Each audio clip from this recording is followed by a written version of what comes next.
अस्मद्गुरुभ्यो नमः अस्मत्परमगुरुभ्यो नमः अस्मत् सर्वगुरुभ्यो नमः श्रीमते रामानुजाय नमः श्रीमते निगमान्त महादेशिकाय नमः ಯಜುರಾರಣ್ಯಕದಲ್ಲಿ ಬರುವಂತಹ ಶ್ರೀ ಕೂಷ್ಮಾಂಡ ಹೋಮ. ಕೂಷ್ಮಾಂಡ ಹೋಮ ಬಹಳ ಬಹಳ ಪ್ರಧಾನವಾದದ್ದು ಪ್ರಾಯಶ್ಚಿತ್ತಗಳಲ್ಲಿ. ವಿಹಿತಸ್ಯ ಅನನುಷ್ಠಾನಾತ್ ನಿಂದಿತಸ್ಯ ಚ ಸೇವನಾತ್.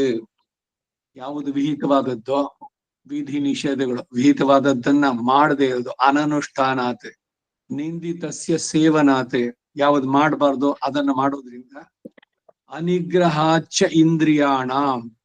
ಇಂದ್ರಿಯ ನಿಗ್ರಹ ಇಲ್ದಿದ್ರೆ ಎಲ್ಲದರಲ್ಲೂ ಕೂಡ ಇದು ಇಂದ್ರಿಯಗಳು ಅಂತಂದ್ರೆ ಪಂಚ ಇಂದ್ರಿಯಗಳಿಂದ ಅವುಗಳ ಸರಿಯಾದ ಹಿಡಿತ ಇಲ್ಲದಿದ್ರೆ ನರಹ ಪತನ ಮೃಚ್ಛತಿ, ಮನುಷ್ಯ ಪತನವನ್ನ ಹೊಂದುತ್ತಾನೆ.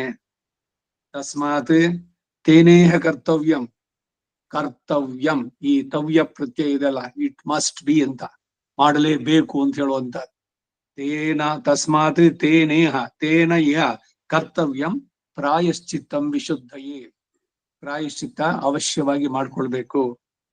ಏವಮಸ್ಯ ಅಂತರಾತ್ಮಾಚ ಲೋಕಶ್ಚೈವ ಪ್ರಸೀದತಿ ಅಂತ ಅಂದ್ಬಿಟ್ಟು ಹೇಳಿದ್ದು. ಇದನ್ನೇ ರಾಮಾನುಜರು ಅಕೃತ್ಯಾಕರಣ ಕೃತ್ಯ ಅಕರಣ ಅಂತಂದ್ರು. ಅದರಲ್ಲಿ ಸಂಗ್ರಹವಾಗಿ ಹೇಳ್ಬೇಕಾದ್ರೆ ಪ್ರಾಯಶ್ಚಿತ್ತಗಳು ಬೇಕು. ದಾಸರು ಹೇಳಿದ್ರು ಮುಸುರೆ ತೊಳೆಯಬೇಕು, ಮನಸ್ಸಿನ ಮುಸುರೆ ತೊಳೆಯಬೇಕು ಅಂತ. ಮುಸುರೆ ಯಾಕಾಗತ್ತೆ? ಈಗ ಅನ್ನವನ್ನ ಇಟ್ಟಿದ್ದೀರಿ, ಪಾತ್ರೆ ಅದಾಯ್ತು, ಪಕ್ವವಾಗಿದ್ದು ಅಗ್ನಿಯಲ್ಲಿ, ಅದು ಅವತ್ತಿನ ದಿವ್ಸಕ್ಕೆ ಮಾತ್ರ, ಮಾರನೇ ದಿವ್ಸಕ್ಕೆ ಅದು ಹಳಸಿತ್ತು, ಪರ್ಯೂಷಿತವಾಗತ್ತೆ. ಆ ಪಾತ್ರೆ ಉಪಯೋಗಿಸಿದ್ದನ್ನ ಮಾಳೆ ದಿವಸನೂ ಮತ್ತೆ ಹಾಕಿ ಅನ್ನ ಮಾಡೋ ಪಾತ್ರೆನ ಅದನ್ನ ಹಂಗೆ ಇಟ್ರಾಗುತ್ತೋ, ಶುದ್ಧಿ ಆಗ್ಬೇಕದು. ಹಾಗೆ ಮನಸ್ಸಿಗೆ ಯಾಕೆ ಮುಸುರೆ ಅಂತಂದ್ರೆ, ಮನಸ್ಸಿಗೆ ವಿಷಯಗಳು ಇಂದ್ರಿಯಗಳ ಸಂಪರ್ಕದಿಂದ ಬರುವಂತಹದ್ದು. ಪ್ರತಿದಿನ ಈ ಮನಸ್ಸು ಪರ್ಯೂಷಿತವಾಗತ್ತೆ, ಅದನ್ನು ಸರಿ ಮಾಡ್ಕೊಳ್ಬೇಕು. ಆದಷ್ಟು ಅದು ಕೆಡದಂತೆ. ಈಗ ನಡಿಬೇಕಾದ್ರೆ ಕೊಚ್ಚೆ ಇದೆ, ಕೊಚ್ಚಿನಲ್ಲಿ ಕಾಲಿಟ್ಕೊಂಡು ಹೋಗ್ತಾರೇನು? ಹಾಗೆ ಈ ತಾಮಸ ರಾಜಸಿಕ ಕೆಲವು ಇದುಗಳಿಂದ ಬಿಟ್ಟು ಸಾತ್ವಿಕವಾಗಿ ಅದನ್ನ ಅವಾಯ್ಡ್ ಮಾಡಿ. ಹಾಗೂ ಕೂಡ ಕರ್ಮದ ಇದರಿಂದ ಬಂದಂತ ಶರೀರದಲ್ಲಿ ಸಹಜವಾಗಿ ನಡೆಯುವಂತಹದ್ದು ಈ ತಿಳಿದೋ ತಿಳಿಯದೆಯೋ ಮಾಡುವಂತಹ ತಪ್ಪುಗಳು. ಈ ಕೂಷ್ಮಾಂಡ ಹೋಮ ಇದರ ಅರ್ಥವನ್ನ ಡಾಕ್ಟರ್ ಸುಬ್ರಾಯ್ ವಿ ಭಟ್ಟ ಅಂತ ಅಂದ್ಬಿಟ್ಟು ರಾಜೀವ್ ಗಾಂಧಿ ಕೇಂದ್ರೀಯ ಸಂಸ್ಕೃತ ವಿದ್ಯಾಪೀಠ ಶೃಂಗೇರಿ ಅವರು ಅರ್ಥವನ್ನು ಬರ್ತಿದ್ದಾರೆ. ನಿಜವಾದ ಅರ್ಥದಲ್ಲಿ ವೇದವನ್ನು ಕೂಡ ಪೂರ್ಣವಾಗಿ ಹೀಗೆ ಅರ್ಥವನ್ನ ತಿಳಿದು ಮಾಡ್ಬೇಕು. ಇವರು ಉಪಯೋಗಿಸಿರೋದು ಸಾಯಣ ಭಾಷ್ಯ, ಇದು ನಮ್ಮ ಭಟ್ಟಭಾಸ್ಕರ ಭಾಷೆ ಅಲ್ಲ. ಆದ್ರೂ ಕೂಡ ಅರ್ಥದ ದೃಷ್ಟಿಯಿಂದ ಅದನ್ನ ನೋಡ್ಬೇಕಾದ್. ಸೊ ಪ್ರಾಯಶ್ಚಿತ್ತಾನಿ ಅಶೇಷಾಣಿ ತಪಃ ಕರ್ಮಾತ್ಮಕಾನಿ ವೈ ಯಾನಿ ತೇಷಾಂ ಅಶೇಷಾಣಾಂ ಶ್ರೀಕೃಷ್ಣ ಅನುಸ್ಮರಣಂ ಪರಂ. ಇದೆಲ್ಲದಕ್ಕಿಂತ ಬಹಳ ಶ್ರೀಕೃಷ್ಣ ನಾಮಸ್ಮರಣೆ ಅನುಸ್ಮರಣಂ ಪರಂ ಅಂತ ಹೇಳ್ಬಿಟ್ಟು ಅದಕ್ಕೆ ಯಾವುದೇ ಅಗ್ನಿಯನ್ನ ಪ್ರತಿಷ್ಠೆ ಮಾಡಿದ್ರೆ ನಾವು ಇದನ್ನೆಲ್ಲ ಹೇಳೋದು. ಅದಕ್ಕೆ ಮೊದಲು ಪ್ರಾಯಶ್ಚಿತ್ತಾನಿ ಅಶೇಷಾಣಿ, ಅದಕ್ಕೆ ಮೊದಲು ಪ್ರಾಯಶ್ಚಿತ್ತ ಮಂತ್ರಗಳಿದೆ. ಅವಿಜ್ಞಾತ ದೋಷ ಪ್ರಾಯಶ್ಚಿತ್ತಾರ್ಥಂ ಅನಾಜ್ಞಾತಾದಿ ಆಹುತಿಂ ಚ ಅಜ್ಞಾತಂ ಏನೋ ಗೊತ್ತಿಲ್ದೇ ಇರೋದು ಅಂತ, ನನಗೆ ಗೊತ್ತಿಲ್ದಲೇ ಇರುವಂತ ನನ್ನಿಂದ ಸಂಭವಿಸಿರ್ಬಹುದು. ಅದಕ್ಕಾಗಿ ಎಲ್ಲ ಆಹುತಿಗಳು ಅಲ್ಲೊಂದು 12 ಆಹುತಿಗಳು ಬರುತ್ತೆ ಪ್ರಾಯಶ್ಚಿತ್ತ ಮಂತ್ರಗಳಲ್ಲಿ. ಅದಾದ್ಮೇಲೂ ಕೃಷ್ಣ ಸ್ಮರಣೆ, ಅಗ್ನಿಯನ್ನ ಪ್ರದಕ್ಷಿಣೆ ಮಾಡಿ 8 ಬಾರಿ ಶ್ರೀ ಕೃಷ್ಣಾಯ ನಮಃ ಅಂತ ಹೇಳಿ ನಮಸ್ಕಾರ ಮಾಡಿ, ಹೇ ಅಗ್ನೇ ಸುಪತಾರಾಯೇ ಅಸ್ಮಾನ್ ಅನ್ನುವಂತ ಪ್ರಾರ್ಥನೆ. ಬಹಳ ಸುಂದರವಾದಂತ ವ್ಯವಸ್ಥೆ ಇದೆ. ಸೊ ಅದರಿಂದ ಪ್ರಾಯಶ್ಚಿತ್ತ ಬೇಕಾ ಅಂತಂದ್ರೆ ಸಂದೇಹನೇ ಇಲ್ಲ, ಖಂಡಿತ ಬೇಕು ಅನ್ನೋದನ್ನ. ಈಗ ಒಟ್ಟು ಇದರಲ್ಲಿ 50 ಮಂತ್ರಗಳಿದೆ. ಯದ್ದೇವ ದೇವ ಹೇಳನಂ ದೇವಾಸಶ್ಚಕ್ರಮ ಭಯಂ ಆದಿತ್ಯಾಸ್ತಸ್ಮಾನ್ ಮಾ ಮುಂಚತಸ್ತಸ್ಯರ್ಥೇ ನಮಾಮಿತ. ದೇವತೆಗಳ ಕೋಪಕ್ಕೆ ಕಾರಣವಾದ ಯಾವುದಾದ್ರೂ ಕಾರ್ಯ ನನ್ನಿಂದ ತಿಳಿಯುವುದೋ ತಿಳಿದೆಯೋ ಮಾಡಲ್ಪಟ್ಟಿದ್ರೆ ಈ ಸತ್ಯ ಸ್ವರೂಪವಾದ ಹೋಮದಿಂದ ಅಥವಾ ಸತ್ಯಕ್ಕೂ ಸತ್ಯರೂಪವಾದಂತ ಪರಮಾತ್ಮ ಅವನಿಗೆ ಸಮರ್ಪಣೆ ಮಾಡೋದ್ರಿಂದ ಅದರಿಂದ ಈ ತುಪ್ಪದಿಂದ ತೇಜೋ ರೂಪವನ್ನು ಹೊಂದಿದ ದೇವತೆಗಳಾದ ನೀವು ಸುಪ್ರೀತರಾಗಿ ಆ ಕಾರ್ಯದಿಂದ ಉಂಟಾದ ಪಾಪವನ್ನ ಪರಿಹರಿಸಿ ನನ್ನನ್ನ ನಿರ್ದೋಷಿಯನ್ನಾಗಿ ಮಾಡಿ. ರಾಮಾನುಜ ಸಿದ್ಧಾಂತದಲ್ಲಿ ಏನು ಅಂದ್ರೆ ಪುಣ್ಯ ಪಾಪ ಎರಡು ಕರ್ಮಗಳನ್ನು ತೀರ್ಸ್ಕೊಳ್ಬೇಕು. ತಥಾ ಪುಣ್ಯ ಪಾಪೇ ವಿಧೂಯ ಅನ್ನೋದು ಕೇಳ್ಬೇಕಾದ್ರೆ ಅಶ್ವರೋಮಾಣಿ ಅಂತ ಈಗ ನಿನ್ನೆ ಮೊನ್ನೆ ಯಾವ್ದೋ ಇದ್ರಲ್ಲೂ ಕೂಡ ಹೇಳಿದೆ ನಾನು. ಕುದುರೆ ಒಂದು ಸಲಿ ಮೈಯನ್ನ ಕೊಡುವುದರ ಮೇಲಿರೋ ಕುದುರೆಗಳೆಲ್ಲ ಉದುರೋಗತ್ತಂತೆ. ಏನ್ ಕಷ್ಟ ಪಡ್ಬೇಕಾಗಿಲ್ಲ, ಒಂದ್ಸಲಿ ಉದುರಿದ್ರೆ ಇದು ಒದರಿದೆ ಸಾಕು. ಹಾಗೆ ಯಥಾ ಅಶ್ವ ರೋಮವತ್ ಪುಣ್ಯ ಪಾಪೇ ವಿಧೂಯ ಪರಮಂ ನಿರಂಜನಂ ಸಾಮ್ಯಂ ಉಪೈತಿ ಅಂತ ಉಪನಿಷತ್ನಲ್ಲಿ ಬರುವಂತ ಮಾತು. ಅಂದ್ರೆ ಮೋಕ್ಷ ಸಾಮ್ರಾಜ್ಯವನ್ನ ಪಡಿಬೇಕಾದ್ರೆ ಈ ಕರ್ಮದ ಲೇಷ ಒಂದು ಚೂರು ಇರಬಾರ್ದು. ಕೆಟ್ಟದ್ದಷ್ಟೇ ಅಲ್ಲ, ಒಳ್ಳೆ ಕರ್ಮದ್ದು ಕೂಡ. ಯಾಕೆಂದ್ರೆ ಆ ಕರ್ಮದ ಫಲವನ್ನು ಅನುಭವಿಸ್ಬೇಕಾಗತ್ತೆ ನೀವು ಅಶೇಷವಾಗಿ, ನಿಶೇಷವಾಗಿ, ಒಂದು ಸ್ವಲ್ಪ ಇಲ್ಲದಂತೆ ಕರ್ಮದಿಂದ ಪೂರ ಬಿಡುಗಡೆ ಆದ್ರೆ ಮಾತ್ರ ನಮಗೆ ಮೋಕ್ಷ ಸಾಮ್ರಾಜ್ಯ. ಇಲ್ಲದಿದ್ರೆ ಮತ್ತೆ ಮತ್ತೆ ಆಯಾ ಜನ್ಮಗಳು ಒಳ್ಳೆ ಕೆಲಸನೇ ಮಾಡಿದ್ರಿ ಉತ್ತಮ ಜನ್ಮಗಳು ಸಿಗತ್ತೆ ಮತ್ತೆ ಮತ್ತೆ, ಒಟ್ಟಿನಲ್ಲಿ ಅದರಿಂದ ಬಿಡುಗಡೆ ಆಗೋಲ್ಲ. ಸೊ ಪಾಪ ಪುಣ್ಯದ ಎರಡು ಕರ್ಮಗಳು, ಅದರಿಂದಾನೇ ಇವ್ರು ಹೇಳೋದೇನು ಅಂದ್ರೆ ಎರಡು ಪಾಪಕ್ಕೆ ಸಮ. ಯಾಕೆಂದ್ರೆ ಎರಡು ಬಂಧನಕ್ಕೆ ಕಾರಣವಾಗುವಂತ. ಇದಕ್ಕೆ ಅನೇಕ ಬಾರಿ ಹೇಳಿದ್ದು, ಒಂದು ಕೆಟ್ಟದ್ದು ಮಾಡಿದ್ರೆ ಅದರಿಂದ ಬರುವಂತದ್ದಕ್ಕೆ ಅದು ಕಬ್ಬಿಣದ ಬೇಡಿ ಹಾಕ್ತಾರೆ. ಒಳ್ಳೆ ಕೆಲಸನ ಮಾಡಿಬಿಟ್ಟು ಪುಣ್ಯದ ಫಲವನ್ನು ಅನುಭವಿಸದೆ ಇಲ್ದಿದ್ರೆ ಅದು ಚಿನ್ನದ ಬೇಡಿ. ಸೊ ಬೇಡಿಯಿಂದ ಅಂತೂ ಬಿಡಿಸ್ಕೊಳಕ್ಕಿಲ್ಲ, ಎರಡರಿಂದನೂ ಬಿಡಿಸ್ಕೊಳ್ಬೇಕು. ಇದಾಗಬೇಕಾದ್ರೆ ಈ ಪ್ರಾಯಶ್ಚಿತ್ತಗಳು ಬಹಳ ಬಹಳ ಮುಖ್ಯವಾಗಿ ಬರಬೇಕಾಗತ್ತೆ. ಎರಡನೇ ಮಂತ್ರ ದೇವ ಜೀವನ ಕಾಮ್ಯಾಯತಿ ಮಂತ್ರ ಹೇಳ್ತಾ ಹೋದ್ರೆ ಸಮಯ ಜಾಸ್ತಿ ಆಗ್ಬಿಡುತ್ತೆ. ಅದಕ್ಕಾಗಿ ಬರೀ ಮೊದಲನೇ ಆರಂಭ ಹೇಳ್ತೀನಿ. ನಮ್ಮ ನಿಜ ಜೀವನದಲ್ಲಿ ಜೀವನಕ್ಕೋಸ್ಕರವಾಗಿ ಉಪಾದಾನ ಇದು ರಾಜಸೇವೆಯ ಮೊದಲಾದ ಕಾರ್ಯಗಳಲ್ಲಿ ಒಂದಲ್ಲ ಒಂದು ರೀತಿಯಲ್ಲಿ ತಿಳಿಯೋದು ನಮ್ಮಿಂದ ಸುಳ್ಳು ಹೇಳಲ್ಪಡುತ್ತೆ, ಅಥವಾ ನಾವು ವಂಚನೆ ಮಾಡಿದ್ದೇವೆ, ಇಲ್ಲ ಯಾರೋ ವಂಚನೆ ಮೋಸ ಮಾಡ್ತಾ ಇದ್ದಾರೆ ಅವ್ರ ಜೊತೆ ನಾವು ಸೇರಿದ್ದೇವೆ, ಆ ಕಂಪನಿನಲ್ಲಿ ಕೆಲಸ ಮಾಡ್ತಿದ್ದೇವೆ, ದೇ ಆರ್ ಚೀಟಿಂಗ್ ಇದು. ಸೊ ಅದ್ರ ಭಾಗ ನಮ್ಗುವೆ, ಬಿಕಾಸ್ ನಾವ್ ಅಲ್ಲಿ ಕೆಲಸ ಮಾಡ್ತಿರೋದ್ರಿಂದ. ನೀವು ಸಿನ್ಸಿಯರ್ ಆಗಿರ್ಬೋದು, ಆದ್ರೆ ಸೇರಿರೋ ಜಾಗದಲ್ಲಿ ನಮ್ಮಲ್ಲಿ ಪ್ರೀತಿ ಮಮತೆಯುಳ್ಳಂತ ವಿಶ್ವ ದೇವತೆಗಳೆಂದು ಕರೆಸಿಕೊಳ್ಳುವ ನೀವು ಈಗ ಅನುಷ್ಠಾನ ಮಾಡ್ತಾರೆ. ಇವಾಗ ಕೂಷ್ಮಾಂಡ ಹೋಮದಿಂದ ಸಂತುಷ್ಟಗೊಂಡವರಾಗಿ ಆ ಅಪರಾಧದಿಂದ ಉಂಟಾದ ಪಾಪವನ್ನು ಹೋಗಲಾಡಿಸಿ ನಮ್ಮನ್ನ ಪಾಪ ನಿರ್ಮುಕ್ತರನ್ನಾಗಿ ಮಾಡಿ.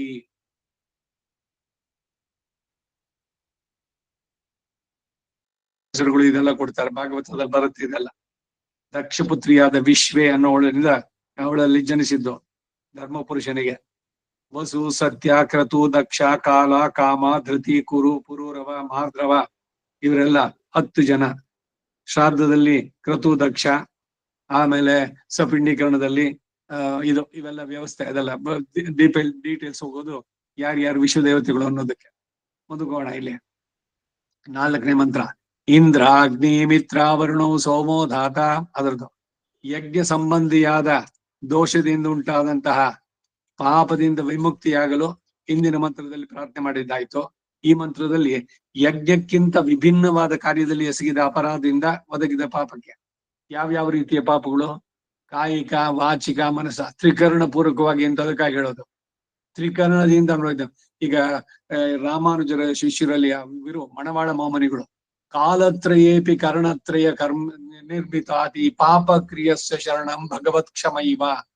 ಕಾಲತ್ರಯ ಬೆಳಗ್ಗೆ ಮಧ್ಯ ಸಾಯಂಕಾಲ ಅಂದ್ರೆ 24x7. ಕರಣತ್ರಯ ಕಾಯ ವಾಚ ಮನಸ, ಅವುಗಳಿಂದ ಮಾಡಿದ್ದನ್ನೆಲ್ಲ ಕ್ಷಮಸ್ವ. ಈ ಕ್ಷಮಾಪಣೆ ಕೇಳ್ಬೇಕಾ? ಪ್ರತಿ ದಿನ ಭಗವಂತನ ಕೇಳ್ಬೇಕು. ಈ ಜನ್ಮದಲ್ಲಿ ಮಾಡಿದ್ದೋ ಇಲ್ಲ ಜನ್ಮ ಜನ್ಮಾಂತರದಲ್ಲಿ ಮಾಡಿದ್ದೋ ಯಾವುದು ಮತ್ತೆ ಈ ಹುಟ್ಟು ಸಾವಿನ ಚಕ್ರಕ್ಕೆ ಕಾರಣವಾಯ್ತೋ ಅದರಿಂದ ನನಗೆ ಪರಿಹಾರ ಆಗ್ಬೇಕು, ಅದಕ್ಕಾಗಿ ನಿನ್ನನ್ನ ಪ್ರಾರ್ಥನೆ ಮಾಡ್ತೇನೆ ಅಂತ ಹೇಳುವಂತದ್ದು. ಬೇರೆಯವರು ಮಾಡಿದ ಪಾಪಕ್ಕೆ ನಾವು ಭಾಗಿಯಾದ್ರೆ ಏಕಃ ಪಾಪಂ ಕರುತ್ತೆ ಭುಂಕ್ತೆ ಮಹಾಜನಾಹ, ಅನೇಕರು ಅದರ ಪಾಪದ ಫಲವನ್ನು ಅನುಭವಿಸ್ತಾರೆ ಅಂತ. ಆ ರೀತಿಯ ಪಾಪದಿಂದ ನಮ್ಮನ್ನ ಇಂದ್ರ ಅಗ್ನಿ ದೇವತೆಗಳು, ಮಿತ್ರ ವರುಣ ದೇವತೆಗಳು, ಸೋಮ ಧಾತ ಬೃಹಸ್ಪತಿ ಇವರು ನಮ್ಮನ್ನ ಪ್ರಾರ್ಥನೆ ಮಾಡ್ಲಿ ಅಂತ ಕೇಳುವಂತದ್ದು. ಯದ್ ಅನ್ಯ ಕೃತಂ, ಬೇರೆಯವರಿಂದ ಮಾಡಿದಂತಹದ್ದು ಪಾಪ ನಮಗೆ ತಲುಗೋದು ಹೇಗೆ ಅಂತಂದ್ರೆ ಇದರಲ್ಲಿ ಜ್ಞಾನಿಯಾದ ತತ್ವಜ್ಞಾನಿಯಾದವನು ಯೋಗಿಯನ್ನು ದ್ವೇಷಿಸುವವನನ್ನ ಆ ಜ್ಞಾನಿಯ ಪಾಪಗಳು ಸೇರುತ್ತೆ. ಮಾಡೋರ್ ಪಾಪ ಆಡೋರ್ ಬಾಯಲ್ಲಿ ಅಂತ ಒಂದು ಕೇಳಿದ್ದೀರಿ ಹೇಳ್ತಾ ಇದ್ದಾರೆ. ಉಪನ್ಯಾಸ ದೊಡ್ಡದಾಗ್ಬಿಡುತ್ತೆ, ಆದ್ರೆ ಅರ್ಥಕ್ಕೆ ಬರೋಣ. ಬೇರೆಯವರ ತಪ್ಪನ್ನ ಎತ್ತಿ ಆಡೋದಿದೆಯಲ್ಲ, ಅದರಿಂದ ಅವರ ಪಾಪವನ್ನ ನಾವು ತಗೊಳ್ತೇವೆ. ಪುರಾಣದ ಉಲ್ಲೇಖದಲ್ಲಿ ಇದೊಂದು ಕೆಲಸ ಬರುತ್ತೆ. ರಾಜನಿಗೊಬ್ಬ ಸಿದ್ಧ ಪುರುಷ ಬರ್ತಾನೆ. ಏನೋ ರಾಜ, ನೀನ್ ತುಂಬಾ ಪಾಪ ಮಾಡ್ಬಿಟ್ಟಿದ್ಯಲ್ಲ ತಪ್ಪ. ರಾಜ ಧರ್ಮಿಷ್ಠನಾಗೇ ಇದ್ದ, ಗೊತ್ತೋ ಗೊತ್ತಿಲ್ಲದೆಯೋ ಅವನಿಂದ ಆಗಿದೆ. ಅವನಿದ್ದು ಕರ್ಮದ್ದು ಹಿಂದಿನ ಜನ್ಮಾಂತರದ್ದೆಲ್ಲ ಸೇರಿದೆ. ಅವನು ಆ ಸಿದ್ಧ ಪುರುಷನನ್ನೇ ನೀ ಹೇಳ್ತಾ ಇದ್ಯಲ್ಲ ಈಗೆಲ್ಲ, ಮತ್ ಹಾಗಾದ್ರೆ ಇದಕ್ಕೆ ಪರಿಹಾರ ಏನು ಅಂತ. ಒಂದ್ ಕೆಲಸ ಮಾಡು, ನಿನ್ ಮಂತ್ರಿನ ಕರೆದ್ಬಿಟ್ಟು ಗುಟ್ಟಾಗಿ ನಾನು ತುಂಬಾ ಪಾಪ ಮಾಡ್ಬಿಟ್ಟಿದ್ದೀನಿ ಅಂತ ಹೇಳು. ಅದು ಸುದ್ದಿ ಹೊರಡುತ್ತೆ. ಯಾವುದು ಗುಟ್ಟು ಅನ್ನೋದು ಇಡೀ ಲೋಕಕ್ಕೆಲ್ಲ ಹೋಗುತ್ತೆ ಅಂತ. ಧರ್ಮಿಷ್ಠನಾದ ರಾಜ, ಒಳ್ಳೆ ಹೆಸರನ್ನು ತಗೊಂಡಿದ್ದು, ಮಂತ್ರಿಯನ್ನ ಕರೆದು ಗುಟ್ಟಾಗಿ ನಾನು ತುಂಬಾ ಪಾಪ ಮಾಡಿದ್ದೀನಿ ಅಂತಂದ. ಅವನು ಸುಮ್ನೆ ಇರದೆ ಇನ್ಯಾರಿಗೋ ಪಕ್ಕದ ರಾಜ ನನ್ನ ಹತ್ರ ಹೇಳ್ದ, ಯಾರಿಗೂ ಹೇಳ್ಬೇಡ ಅಂತ. ಈ ಗುಸುಗುಸು ಶುರುವಾಗಿ ಇಡೀ ನಗರದಲ್ಲಿ ಯಾರ್ಯಾರ ರಾಜ ಪಾಪ ಮಾಡಿದಂತೆ, ತುಂಬಾ ಪಾಪ ಮಾಡಿದಾನಂತೆ ಅಂತ ಹೇಳ್ತಾ ಹೇಳ್ತಾ ಎಲ್ಲರೂ ಅವನ ಪಾಪದ ಭಾಗವನ್ನು ತಗೊಂಡ್ರು. ಅವನ್ ಬಿಡುಗಡೆ ಆದ. ಇದಕ್ಕಾಗೆ ನಾಶ್ಲೀಲಂ ಕೀರ್ತಯೇತ್ ನಮ್ಮಲ್ಲಿ ಹೇಳೋದು. ಬ್ರಾಹ್ಮಣನ ದಿವೇ ದಿವೇ ನಮಸ್ಕುರುವಾತೆ. ಒಂದು ಸರಿ ನಮಸ್ಕಾರ ಮಾಡ್ತೀರಿ. ಶ್ರೋತ್ರಿಯರಾದವರು ಬಂದಾಗ ಸರ್ವೇ ದೇವಾಹ ಬ್ರಾಹ್ಮಣೇ ವಸಂತಿ ತಸ್ಮಾತ್ ಬ್ರಾಹ್ಮಣೇಭ್ಯೋ ವೇದವಿದ್ಯೋ ದಿವೇ ದಿವೇ ನಮಸ್ಕುರ್ಯಾತ್. ಸುಮ್ನೆ ಇದ್ದಾಗ ಏನೋ ಅವ್ರ ಬಗ್ಗೆ ಟೀಕೆ, ಇವ್ರ ಬಗ್ಗೆ ಅವ್ರು ಮಾಡಿದ್ದೋ, ಇಲ್ಲ ಅವ್ರ ವಾಯ್ಸ್ ಸರಿ ಇಲ್ಲ, ಇವ್ರು ಇದ್ ಮಾಡಿದ್ರು, ಈ ತಪ್ಪುಗಳನ್ನ ಎತ್ತಿ ತೋರ್ಸೋದು ಇದೆಯಲ್ಲ. ಶಯ್ಯಾದನ ಶಯ್ಯೋಂ ತೀಕುರುಳೈಶನ್ನೋದೋಮ್ ಅಂತೇಳಿ 2ನೇ ಪಾಶುರದಲ್ಲೇನೆ ನಾವು ಬಾಳುವ ರೀತಿಯನ್ನು ತಿಳಿಸ್ತೇವೆ. ವೈಯತ್ತು ವಾಳ್ವೀರ್ಹ ನಾಮಂ ನಂಪಾವೈಕ್ಕೆ ಶಯ್ಯೋಂ ಕಿರಿಶೆಗಳು ಮಾಡುವಂತ ಕ್ರಿಯೆಗಳು ಏನು?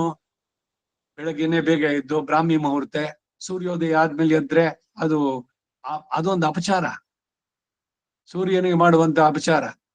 ಈಗ ವಸ್ತ್ರ ಇಲ್ಲದೆ ಸ್ನಾನ ಮಾಡಿದ್ರೆ ವರುಣನಿಗೆ ಮಾಡುವ ಅಪಚಾರ ಹೇಗಿದೆಯೋ ಅದೇ ರೀತಿ ಇದು ಒಂದು ಅಪಚಾರ. ಏನ್ ಬೆಳಗ್ಗೆ ಹೇಳ್ತಿದ್ರೆ ಅದೊಂದು ಅಪಚಾರವೇ ಅಂದ್ರೆ ಹೌದು. ಬ್ರಾಹ್ಮಿ ಮುಹೂರ್ತೆ ಕರ್ತವ್ಯ. ಬರೀ ರಾಮಾನುಜರು ಹೇಳಿದ್ರು ಅಂತ ಅಷ್ಟೇ ಅಲ್ಲ, ಸ್ಮೃತಿಗಳಲ್ಲಿರುವಂತ ಮಾತು. ರಾತ್ರಿ ಲೇಟ್ ಆಗಿ ಮಲಗೋದು, ನಿಶಾಚರರು ರಾಕ್ಷಸರು ಓಡುವಂತ ಜಾಗ. ಆ ಸಂದರ್ಭದಲ್ಲಿ ರಾತ್ರಿ ಹೊತ್ತು ಹೆಚ್ಚು ಲೇಟ್ ಆಗಿ ಎದ್ದಿರಬಾರದು. ಇದು ಒಂದು ಅಪಚಾರ ಇದು. ಮತ್ತೆ ವೃತ್ತಿನಲ್ಲ ಅಂದ್ರೆ ಅದು ಅವ್ರವ್ರ ಕರ್ಮ, ಅದರಿಂದ ಬಂದಿರೋದು. ನೈಟ್ ಡ್ಯೂಟೀಸು ಮತ್ತೊಂದು ಮಾಡಬಾರದು ಅಂತಿದೆ ಇಲ್ಲಿ. ಯಾವ ರೀತಿನಲ್ಲಿ ಪಾಪ ಸೇರುತ್ತೆ ಅನ್ನೋದು ಹೇಳ್ತಾ ಇದ್ದೀನಿ.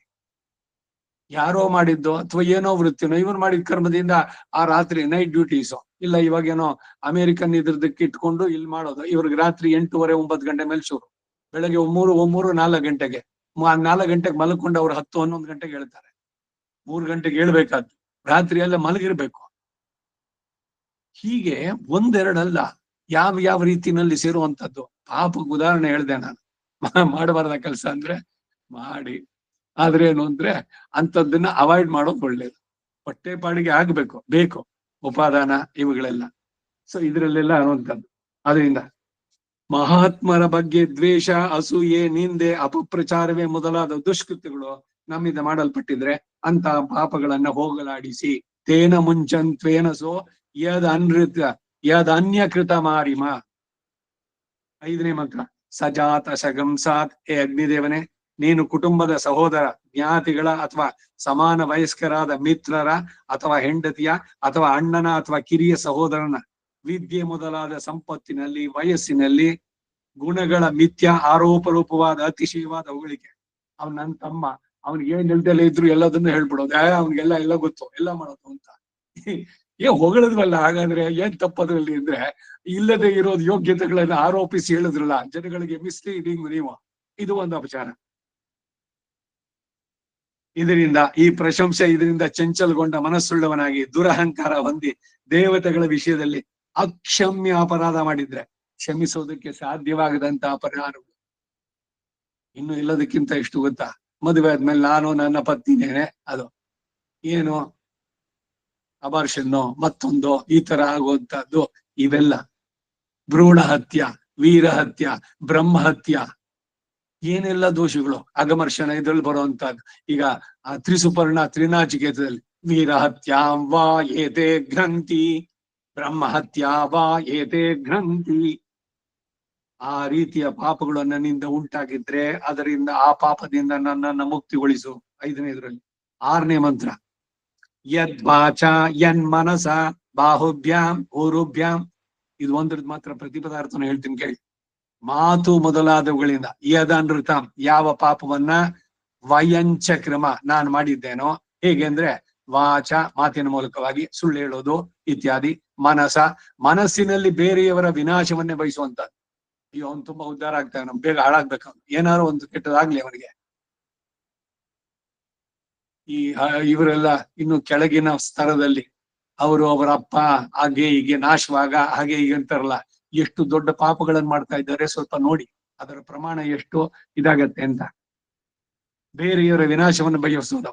ಬಾಹುಭ್ಯಾಮ್ ಕೈಗಳಿಂದ ಬ್ರಾಹ್ಮಣಾದಿಗಳ ಹಿಂಸೆ. ಊರುಭ್ಯಾಮ್ ತೊಡೆಗಳಿಂದ ನಿಷಿದ್ಧವಾದ ಆಲಿಂಗನಾದಿಗಳು, ಯಾರ್ಯಾರನ್ನೋ ಹಗ್ ಮಾಡ್ಕೊಳ್ಳೋದು. ಇದು ಈಗಿನ ಪ್ರೆಸೆಂಟ್ ಇದು, ಯಾರ್ದೋ ಹೆಂಡ್ತಿನ ಯಾರೋ ಒಪ್ಕೊಳ್ಳೋದು, ಹಗ್ ಸಂಸ್ಕೃತಿ. ಕೈ ಕೊಡಿ ಅವ್ರಿಗೆ, ಅವ್ರೇನ್ ಬೈಟಿಯಾಗಿದ್ರೋ ಇಲ್ವೋ, ಆ ಯಾವ ಕೈ ಹೆಂಗಿತ್ತೋ ಯಾರ್ಯಾರ್ದೋ, ಎಲ್ರು ಶುದ್ಧರೇನಾ? ಕೈನಲ್ಲೇ ತಿನ್ನೋದು ಎಂಜಲ್ ಮಾಡ್ಕೊಳ್ಳೋದು ಅದರಿಂದಾನೇ ಮಾಡೋದು, ಅಂತವ್ರಿಗೆ ಕೈ ಕೊಡಿ ನೀವು. ನಿಷಿದ್ಧವಾದ ಆಲಿಂಗನಾದಿಗಳು. ಅಷ್ಟೀವದ್ಭ್ಯಾಮ್ ಕಾಲುಗಳಿಂದ ನಿಷಿದ್ಧ ಪ್ರದೇಶಕ್ಕೆ ಹೋಗೋದು, where you are not suppose to go ಅಂತ ಕಡೆಗಳಿಗೆ. ಶಿಷ್ಣೈಹಿ ಗುಪ್ತಾಂಗದಿಂದ, ಇಲ್ಲಿ ಬಹುವಚನವು ಕಣ್ಣು ಮೊದಲಾದ ಇಂದ್ರಿಯಗಳನ್ನು ಉಪಲಕ್ಷಣವಾಗಿ ತಿಳಿಸುತ್ತೆ.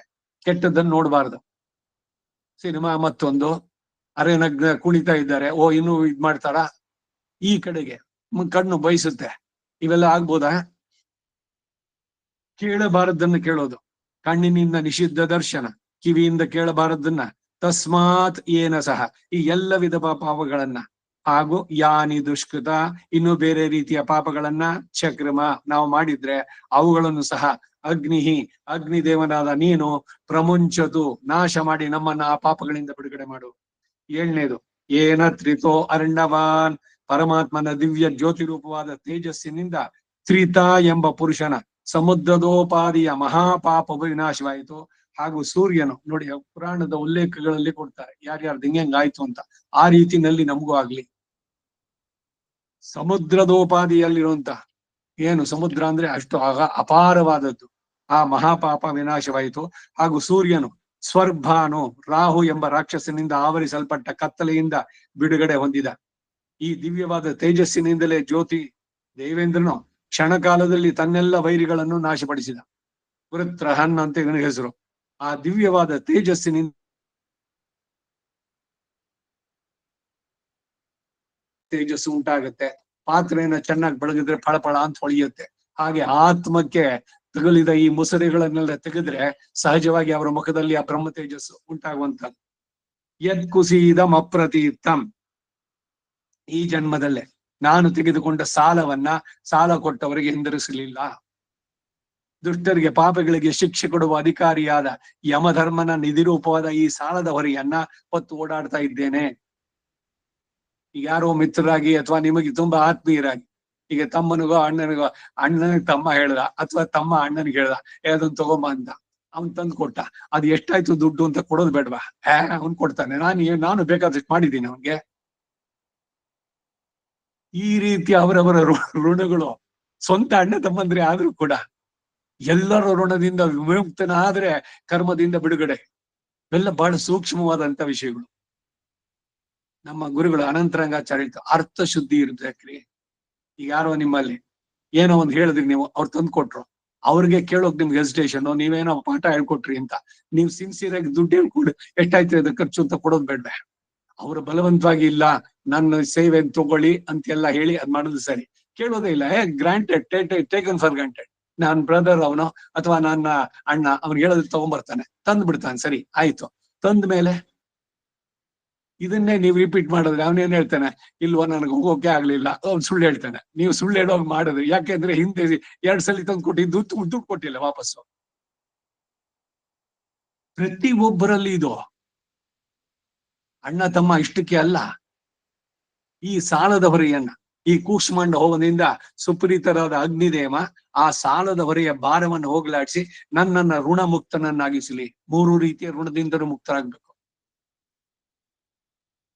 ಅಗ್ನಿದೇವ ಈ ಸಾಲವನ್ನು ತೀರಿಸುವುದಕ್ಕೆ ಬೇಕಾದ ಸಂಪತ್ತನ್ನ ಒದಗಿಸಿ ನನಗೆ ಅನುಗ್ರಹವನ್ನು ಮಾಡಲಿ.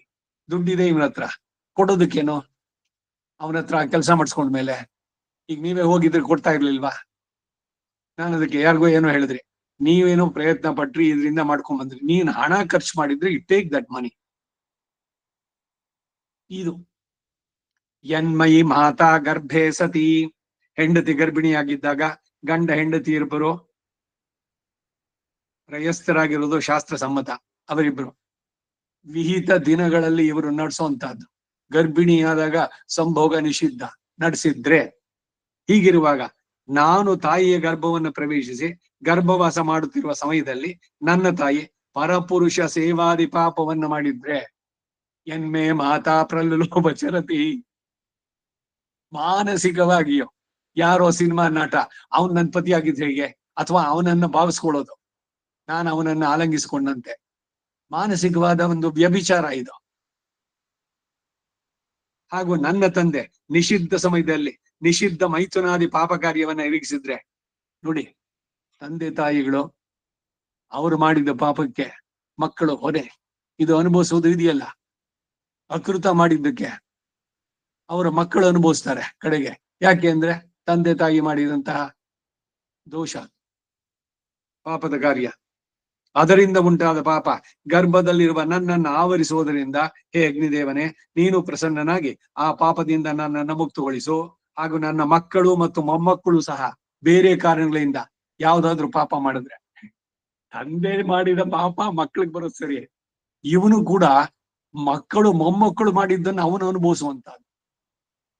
ಆ ಪಾಪ ಕಾರ್ಯದಿಂದ ಮಕ್ಕಳು ಮತ್ತು ಮೊಮ್ಮಕ್ಕಳನ್ನ ಕೂಡ ಪಾಪದ ಸಂಕೋಲೆಯಿಂದ ಬಿಡುಗಡೆ ಮಾಡು. ನಮ್ಮ ಮಕ್ಕಳೇ ತಾನೆ, ಅವ್ರಿಗೇನಾದ್ರು ಕೆಟ್ಟದನ್ನು ಬಯಸ್ಬೇಕೆ, ಅಥವಾ ಅವರನ್ನ ನೀನು ರಕ್ಷಿಸು ಅಂತ ನೀವು ಕೇಳ್ಬೇಕಾದ್ರೆ ಒಬ್ಬರ ಕರ್ಮನೇ ಇಷ್ಟೆಲ್ಲ ಇರ್ಬೇಕಾದ್ರೆ ಜನ್ಮ ಜನ್ಮಾಂತರದ್ದು ಈ ಕರ್ಮದ ಸಂಬಂಧದಿಂದ ಬಂದ ಹೆಂಡತಿ ಆಗ್ಬೋದು, ಗಂಡನೋ ತಂದೆನೋ ತಾಯಿನೋ ಇವರು ಯಾರೋ ತಪ್ಪು ಮಾಡಿದಾಗ ಅದಕ್ಕೆ ಹೊಣೆಗಾರರು ಯಾರ್ಯಾರು ಆಗ್ತಾರೆ. ಯದಾಪಿ ಪೇಶ ಮಾತರಂ ಪಿತರಂ, ನಾನು ಶಿಶುವಾಗಿದ್ದಾಗ ತಾಯಿಯ ಮಡಿಲಿನಲ್ಲಿ ಅತ್ಯಂತ ಸಂತೋಷದಿಂದ ಸ್ತನ್ಯಪಾನ ಮಾಡುವಾಗ ಕೈ ಹಾಗೂ ಕಾಲುಗಳಿಂದ ತಾಯಿಯನ್ನು ಹಿಂಸಿಸಿದ್ದೇನೆ. ಕೆಲವೊಮ್ಮೆ ಮಕ್ಕಳು ತಾಯಿಯ ಸ್ತನವನ್ನು ಚಿಪ್ ಮಾಡ್ಬೇಕು, ಕಚ್ಚಿಬಿಡುತ್ತೆ, ಜೋರಾಗಿ ರಕ್ತವೂ ಬಂದಿರುತ್ತೆ. ತಾಯಿ ಏನೋದಕ್ಕೇನು ಪ್ರತೀಕಾರ ತಗೊಳ್ತಾಳೆ, ಆದ್ರೆ ಇವನ್ಗೆ ಆ ಕರ್ಮದಿಂದ ಬಿಡುಗಡೆ ಆಗೋಲ್ವೋ, ಗೊತ್ತಿಲ್ದೆ ಮಾಡಿದ್ದು. ಹೌದು, ಆ ಆಣಿಮಾಂಡವನ ಕಥೆ ಎಲ್ಲ ಹಿಂದೆನೆ ಕೇಳಿದ್ದೀರಿ. ಮಗುವಾಗಿದ್ದಾಗ ಏನು ಅವನಿಗೆ ಜ್ಞಾನವೇ ಇಲ್ಲ, ಯಾವ್ದೋ ಕಡ್ಡಿಲ್ಲ ಒಂದು ನೊಣಕ್ಕೆ ಚುಚ್ಚಿದ್ದಂತ, ಇವನಿಗೆ ಅದಕ್ಕಾಗಿ ಶೂಲಕ್ಕೇರಿಸಿ ಇವನೇನು ಮಾಡದೇ ಇರೋ ತಪ್ಪಿನಲ್ಲಿ ಅದಕ್ಕೆ ಯಮನಿಗೆ ಅವನು ಶಾಪ ಕೊಟ್ಟ, ನೀನು ಮನುಷ್ಯನಾಗಿ ಹುಟ್ಟು ಅಂತ, ಅವನೇ ವಿದುರನಾಗಿ ಬಂದಿದ್ದು ಅಂತ ಕತೆ. ಹೀಗೆ ಹೇಗೆ ಪಾಪಗಳು ಸೇರೋದಕ್ಕೆ ಸಾಧ್ಯವಾಗುತ್ತೆ ಅಂತ. ತಂದೆಯ ಮಡಿನಲ್ಲಿ ಆಡುವಾಗ ತಂದೆಯನ್ನ ಕೈಕಾಲುಗಳಿಂದ ಬಿಡಿಸಿದ್ದೇನೆ, ಆದ್ರೆ ಆಗವರು ನನ್ನ ಬಗ್ಗೆ ವಾತ್ಸಲ್ಯದಿಂದ ಸಿಟ್ಟುಕೊಳ್ಳದೆ ಆ ಅಪರಾಧಗಳನ್ನು ಮನ್ನಿಸಿದ್ದಾರೆ. ಆದರೆ ಅದಕ್ಕೆ ಪ್ರತಿಯಾಗಿ ತಂದೆ ತಾಯಿಗಳಿಗೆ ಉಪಕಾರ ಮಾಡಲು ನನ್ನಿಂದ ಆಗಲಿಲ್ಲ. ಆ ಬಗ್ಗೆ ನಾನು ಅವರಲ್ಲಿ ಋಣಿಯಾಗಿದ್ದೇನೆ. ಹೇ ಅಗ್ನಿದೇವ, ನೀನು ಆ ಅಪರಾಧದಿಂದ ಉಂಟಾದ ಪಾಪವನ್ನು ಹೋಗಲಾಡಿಸಿ ನನ್ನನ್ನ ಋಣಮುಕ್ತನನ್ನಾಗಿ ಮಾಡು. ಗುರುಗಳಿಗೆ, ತಂದೆ ತಾಯಿಯರಿಗೆ ಇವರ ಋಣಗಳಿಂದ ಮುಕ್ತನಾಗೋದು ಅಂದ್ರೆ ಹೇಗೆ? ಯದಂತರಿಕ್ಷಂ ಪೃಥ್ವಿ ಮುತದ್ಯಾಂ, ಹೇ ಅಗ್ನಿದೇವ, ಆಕಾಶ, ಪೃಥ್ವಿ ಮತ್ತು ದೇವಲೋಕಗಳಲ್ಲಿ ಇರುವವರಿಗೆ ಹಾಗೂ ಜನ್ಮ ಕೊಟ್ಟ ತಂದೆ ತಾಯಿಗಳಿಗೆ ನಾವು ಅನಿಷ್ಟಾಚರಣ ರೂಪವಾದ ಹಿಂಸೆಯಿಂದ ಪೀಡಿಸಿದ್ರೆ ಆ ದೋಷದಿಂದ ಉಂಟಾದ ಪಾಪದಿಂದ ನಮ್ಮನ್ನು ಬಿಡುಗಡೆಗೊಳಿಸಿ ಅನುಗ್ರಹಿಸಿ. ಹೇಳಿದ ಮಾತು ಕೇಳೋಲ್ಲ ಅವಿಧೇಯ ಮಕ್ಕಳು ತಂದೆಗೆ ಮನಸ್ಸಿಗೆ ಬಹಳವಾಗಿ ಹಿಂಸೆಯನ್ನು ಉಂಟು ಮಾಡಿದ್ರು. ಅವನ ಮನಸ್ಸಿಗೆ ವಿರುದ್ಧವಾಗಿ, ಶಾಸ್ತ್ರಕ್ಕೆ ವಿರುದ್ಧವಾಗಿ ನಡೆಸುವಂತಹದ್ದು ಎಲ್ಲ ಈಗ ನಡೆಯುವಂತ ಲವ್ ಮ್ಯಾರೇಜಸ್. ತಂದೆ ತಾಯಿಗಳಿಗೆ ಎಷ್ಟು ಮಟ್ಟಿಗೆ ಇಷ್ಟ ಆಗುತ್ತೆ, ಇಲ್ಲ ತಂದೆ ತಾಯಿಗಳನ್ನೇ ಹೇಗೆ ಟ್ರೀಟ್ ಮಾಡ್ತಾ ಇದ್ದಾರೆ ಇವಾಗ. ಎಲ್ಲದಕ್ಕೂ ಅನುಭವಿಸ್ಬೇಕಾಗತ್ತೆ ಈ ರೀತಿಯ ಇವುಗಳಿಂದ. 12 ಯದಾಶಸ ನಿಶಸ, ಎದುರಿಗೆ ಮಾಡಿದ ಹಿಂಸೆಯಿಂದ ಮತ್ತು ಅತ್ಯಂತ ಹೆಚ್ಚಾದ ಉದ್ದೇಶಪೂರ್ವಕವಾಗಿ ಎಸಗಿದ ಹಿಂಸೆಯಿಂದ ಉಂಟಾದ ಪಾಪ ನನ್ನಲ್ಲಿದ್ರೆ, ಈಗ ಯಾರೋ ಅಲ್ಲಿ ಈ ಹೊಡೆದಾಟ ಮತ್ತು ಇದನ್ನೆಲ್ಲ ನೋಡ್ಬಿಟ್ಟು ಸಂತೋಷ ಪಡೋದಿದೆ, ಅದೊಂದು ಪಾಪ. ಕುರಿ ಜಗಳ, ಕೋಳಿ ಜಗಳ, ಇಲ್ಲ ಇನ್ನಿಬ್ರು ಜೋರಾಗಿ ಹೊಡೆದಾಡ್ತಾ ಇದ್ದಾರೆ, ಈ ಫೈಟಿಂಗ್ ಸೀನು ಅದು ಇದೆಲ್ಲ ಯಾಕೆ ಯಾರಿಗೆ ಇಷ್ಟ ಆಗತ್ತೆ? ಅದರಲ್ಲಿ ಏನ್ ಸಂತೋಷ? ಆ ಮಿನಿ ಮ್ಯಾನ್ಷನ್ಸ್ ನಲ್ಲಿ ಒಬ್ಳು ಏನು ಪೋಲಿಯೋ ಅಟ್ಯಾಕ್ ಆಗಿ ಇದ್ರಲ್ಲಿ ಇದ್ದಾಳೆ, ಚೇರ್ ನಲ್ಲಿ ತಿರುಗೋಕ್ಕಾಗಲ್ಲ ಅವಳಿಗೆ, ಸೊಂಟ ಹಿಂಗ್ ಕಿರ್ಚ್ಕೊಳ್ಳೋಷ್ಟು ನೋವು ಬರುತ್ತೆ. ಏನು ಅಂತಂದ್ರೆ ಅವಳು 100 ಜನ್ಮದ ಹಿಂದೆ ರೋಮನ್ ಆಧಿಪತ್ಯದಲ್ಲಿ ಅವಳೊಬ್ಳು ಸೇನಾ ಕಮಾಂಡರ್ ಇನ್ ಚೀಫ್, ಅವಳ ಕೆಲಸ ಏನು ಅಂದ್ರೆ ಬಂಧಿತರಾದ ಈ ಎನಿಮೀಸ್ ಇದ್ದಾರಲ್ಲ ಅವರುಗಳನ್ನ ಒಂದು ಹಸಿದ ಸಿಂಹಕ್ಕೆ ಅಖಾಡದಲ್ಲಿ ಬಿಟ್ಬಿಡೋದು. ಅದಕ್ಕೆ 2 ದಿವಸ ಊಟ ಹಾಕಿರೋಲ್ಲ. ಇವ್ರನ್ನ ತಳ್ಬಿಟ್ಟು ಸಿಂಹನ್ ಬಿಡೋದು.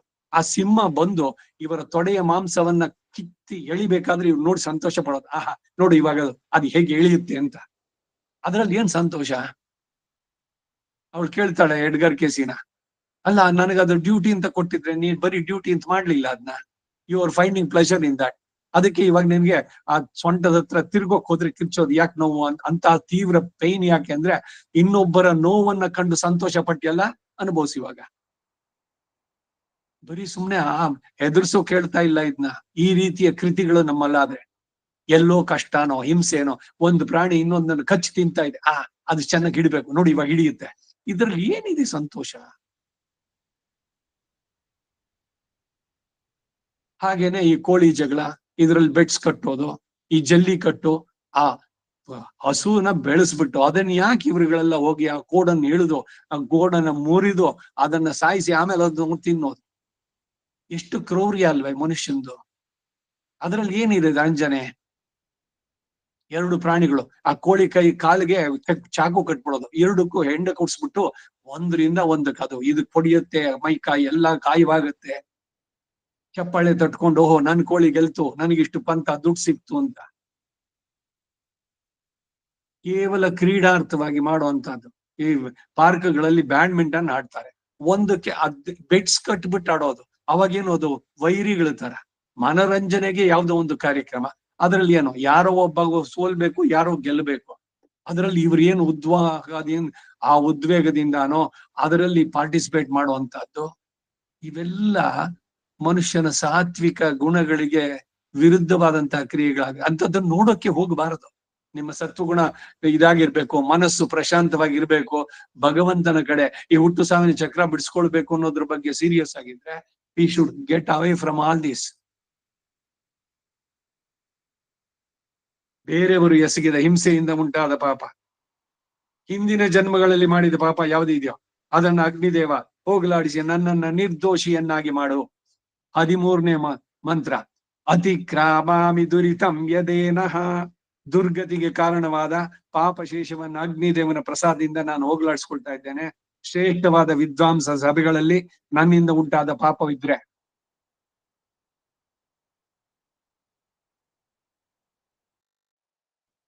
ಮಧ್ಯದಲ್ಲಿ ಎದ್ಬಿಟ್ಟು ಹೊರಟೋಗೋದು, ಅದು ಸಭೆಗೆ ಮಾಡಿದ ಅಪಮಾನ. ಅವನ ಉಪನ್ಯಾಸಕನಿಗೆ ಒಬ್ಬನಿಗೆ ಅಲ್ಲ, ಎಲ್ರು ಕೂತಿರ್ತಾರೆ, ಅವ್ರ ಮಧ್ಯದಲ್ಲಿ ಅವರ ಆ ಟೆನ್ಷನ್ ಎಲ್ಲ ಡಿಸ್ಟ್ರಾಕ್ಟ್ ಮಾಡ್ದಂಗೆ ಮುಂದೆ ಕೂತಿರೋದು ಎದ್ದು ಹೊರಟು ಬಿಡೋದು. ಗೋಷ್ಠಿನಲ್ಲಿ ಕೂತಿದ್ದೀರಿ ಊಟಕ್ಕೆ, ಹಿರಿಯರಾದವರು ಆಪೋಷಣ ತಗೊಂಡಿಲ್ಲ, ಅಷ್ಟರಲ್ಲೇ ತಿಂದ್ಬಿಡೋದು. ಇಲ್ಲ ಊಟ ಅವರೆಲ್ಲ ಇನ್ನೂ ತಿಂತಾ ಇದ್ದಾರೆ, ಎದ್ದು ಬಂದ್ಬಿಡೋದು. ಬ್ರಾಹ್ಮಣನಿಗೆ ಭೋಜನ ಅದು ಯಜ್ಞ ಅದು ನಡೀತಾ ಇರೋದು, ಆ ಯಜ್ಞದ ಮಧ್ಯದಲ್ಲಿ ಬಿಟ್ಟು ಎದ್ದು ಬಂದ್ರೆ ಇದೊಂದು ಅಪಚಾರ. ಆ ರೀತಿ ಶ್ರೇಷ್ಠವಾದ ವಿದ್ವಾಂಸರ ಸಭೆಗಳಲ್ಲಿ ಅದನ್ನು ಅಗ್ನಿದೇವ ಅನುಗ್ರಹದಿಂದ ಪರಿಹರಿಸಿಕೊಳ್ತೇನೆ. ಯಾವ ಲೋಕಕ್ಕೆ ಪುಣ್ಯಮಂತರು ಮಾತ್ರ ಒಯ್ಯಲ್ಪಡ್ತಾರೋ, ಪಾಪಿಷ್ಟರು ಯಾವಾಗ್ಲೂ ಒಯ್ಯಲ್ಪಡುವುದಿಲ್ವೋ ಅಂತಹ ಪುಣ್ಯಲೋಕವನ್ನು ನಾನು ಬೇಗನೆ ಸೇರ್ತಾನೆ. ಇದರಲ್ಲಿ ಹೇಳುತ್ತೆ ಪುಣ್ಯ ಲೋಕಗಳು ಇದು. ನಮ್ದು ಇನ್ನೂ ಮೇಲಿನ ಸ್ತರ. ಈ ಕ್ಷೀಣೆ ಪುಣ್ಯ ಮರ್ತ್ಯ ಲೋಕಂ ವಿಶಂತಿ. ಪುಣ್ಯ ಸಿಗ್ಲಿ ಅಥವಾ ಪುಣ್ಯ ಲೋಕ ಸಿಗ್ಲಿ ಅಂತ ಅಂದ್ಬಿಟ್ಟು ಈ ಪಾಪದಿಂದ ಬಿಡುಗಡೆ ಅಲ್ಲ, ಪುಣ್ಯದ ಬಂಕ್ ಇದರಿಂದಾನು ನಮ್ಮನ್ನು ಬಿಡಿಸುವಂತ. ತ್ರಿತೇ ದೇವ ಅಮೃಜ ತೈತದೇನಃ. ದೇವತೆಗಳು ಪುರೋಡಾಶ ಸಂಬಂಧಿಯಾದ ದೋಷದಿಂದ ಉಂಟಾದ ಪಾಪವನ್ನ ತ್ರಿತ ಎಂಬ ಪುರುಷನಲ್ಲಿಟ್ರು. ಅನ್ನವನ್ನು ಮಾಡ್ತೀವಿ, ಕೂತ ಅಂದ್ಕೋದಿಯುತ್ತೆ, ಸೊಪ್ಪನ್ನ ಕತ್ತರಿಸ್ತೀವಿ. ಪಂಚ ಮಹಾಪಾತಗಳು ಇದರಲ್ಲೇನೆ ಕೂಷ್ಮಾಂಡ ಹೋಮ ಆದ್ಮೇಲೆ ಮುಂದಕ್ಕೆ ಬರುತ್ತೆ. ಬ್ರಹ್ಮ ಯಜ್ಞ, ಅದು ಪಂಚವ ಏತೆ ಮಹಾಯಜ್ಞ, ಆರಣ್ಯಕದಲ್ಲೇ ಬರುವಂತಹದ್ದು. ಯಾವ ರೀತಿಯ ಪಾಪಗಳು ನಡೆಸುವಂತಹದ್ದು. ಮತ್ತೆ ಅದ್ ಮಾಡದೇ ಇದ್ರೆ ನಾವು ಬದುಕೋಕ್ ಸಾಧ್ಯವೇ? ಬದುಕೋಕಾಗ ಹೌದು ನೀವು ಮಾಡ್ಬೇಕು, ಆಹಾರ ತಿನ್ಬೇಕು, ತರಕಾರಿ ಮತ್ತೊಂದು ಎಲ್ಲ.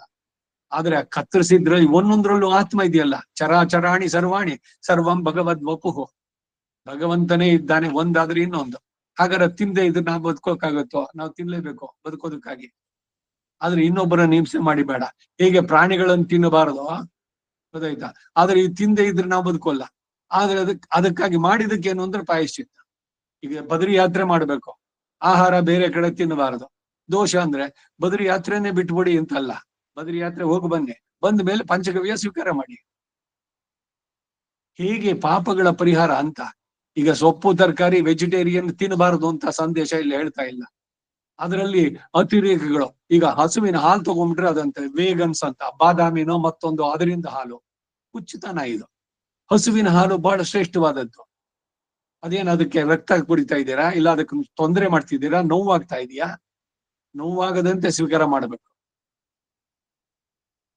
ಡೈರಿ ಹಾಲು ತಂದು ಬಿಟ್ರೆ ಅಲ್ಲಿ ಪ್ರಾಣಿಗಳನ್ನ ಬಹಳ ಹಿಂಸೆ ಮಾಡ್ತಾರೆ. ಎಲ್ಲೋ ಯಾವ್ದು ಆಗಿದ್ದು ಎಲ್ಲಾ ತರದಲ್ಲೂ ಅದೇ ಆಗುತ್ತೆ. ಹಾಗಾದ್ರೆ ಹಾಲದಲ್ಲಿ ಎಲ್ಲಾನು ರಕ್ತವೇ ಮಿಕ್ಸ್ ಆಗಿದೆಯಾ?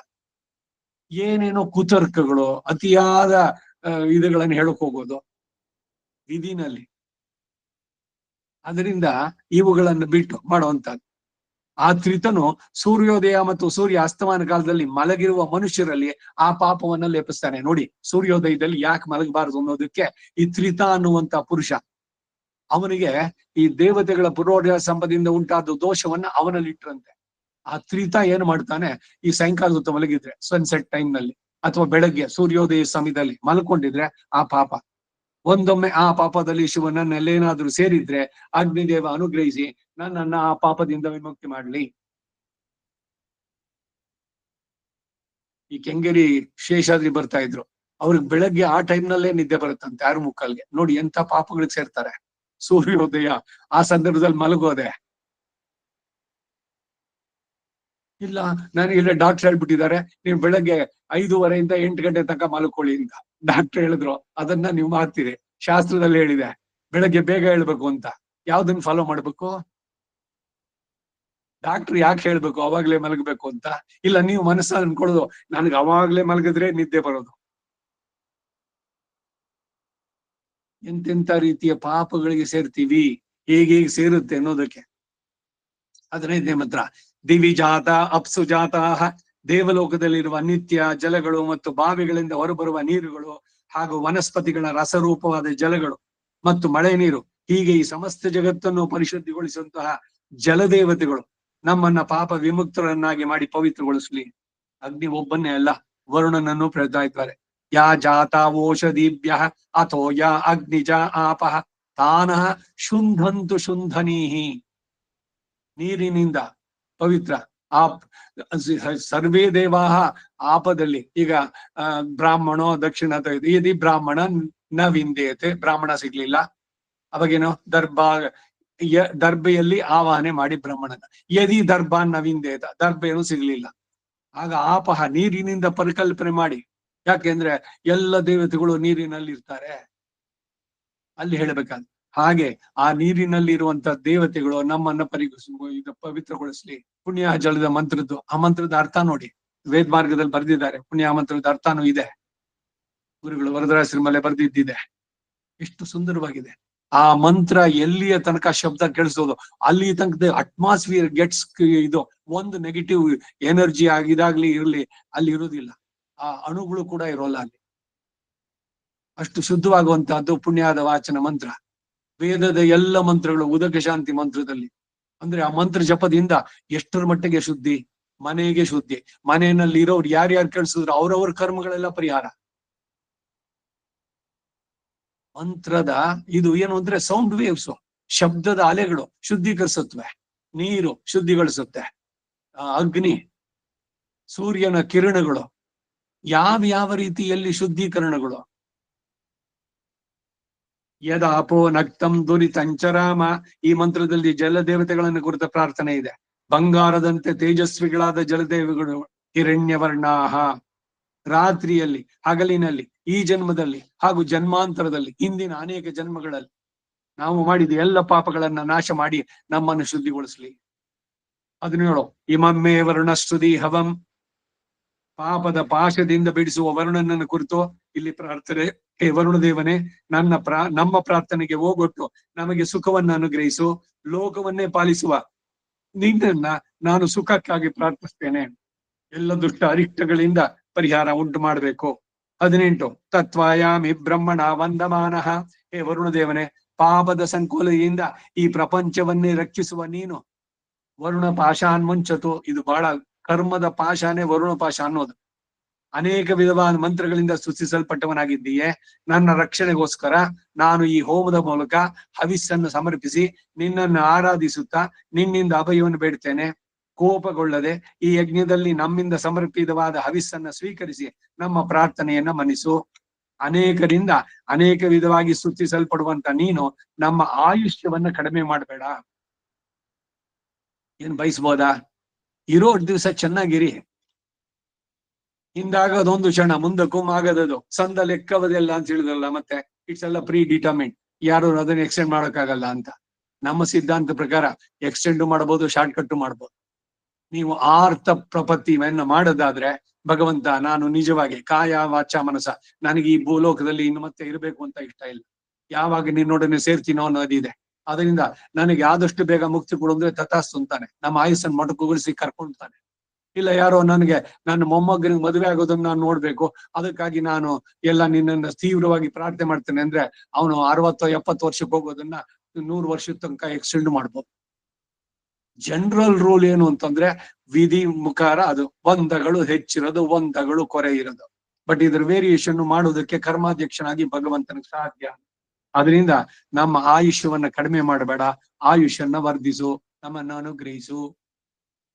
19 ತನ್ನೋ ಅಗ್ನೇ ವರುಣಸ್ಯ ದೇವಾನ್. ಹೇ ಅಗ್ನಿದೇವ, ನಮ್ಮ ನಿಷ್ಕಲ್ಮಶವಾದ ಭಕ್ತಿಯನ್ನ ನೀನು ತಿಳಿದವನಾಗಿ ವರುಣ ದೇವನಿಗೆ ನಮ್ಮ ಮೇಲಿರುವ ಕೋಪವನ್ನು ಶಾಂತಿಗೊಳಿಸು. ಯಾಕೆ ಅವನು ಕೋಪ? ಯಾಕೆ ವರುಣನಿಗೆ ನಮ್ಮ ಮೇಲೆ? ವರುಣ ಕರ್ಮದ ಇದಕ್ಕೆ ಇವುಗಳನ್ನೆಲ್ಲ ಕೊಡೋದು, ಹಿಂದೆ ಜನ್ಮದಲ್ಲಿ ಮಾಡಿದ ಕರ್ಮಗಳು, ಭಗವದ್ ಆಜ್ಞಾತಿಲಂಘನ, ಅದರಿಂದ ಉಂಟಾದಂತದ್ದು. ಇಲ್ದಿದ್ರೆ ಇವರುಗಳಿಗೆಲ್ಲ ಸುಮ್ನೆ ನಮ್ಮ ಮೇಲೆ ಕೋಪ ಏನ್ ಬರೋಲ್ಲ. ಈ ಗ್ರಹಗಳು ಅಷ್ಟೇ, ಆಯಾಯ ಸ್ಥಾನಕ್ಕೆ ಹೋದಾಗ ಆಯಾಯ ಫಲಗಳನ್ನು ಕೊಡೋದು. ಉಚ್ಚ ಸ್ಥಾನ, ನೀಚ ಸ್ಥಾನ, ಮಿತ್ರ ಸ್ಥಾನ, ಶತ್ರು ಸ್ಥಾನ, ಇವೆಲ್ಲ ಗತಿಗಳು. ವಕ್ರಗತಿ ಅದರಲ್ಲಿ ಏನು, ಈಗ ನಿನ್ನೆ ಬುಧ ವಕ್ರಗತಿ ಆರಂಭವಾಗಿದೆ.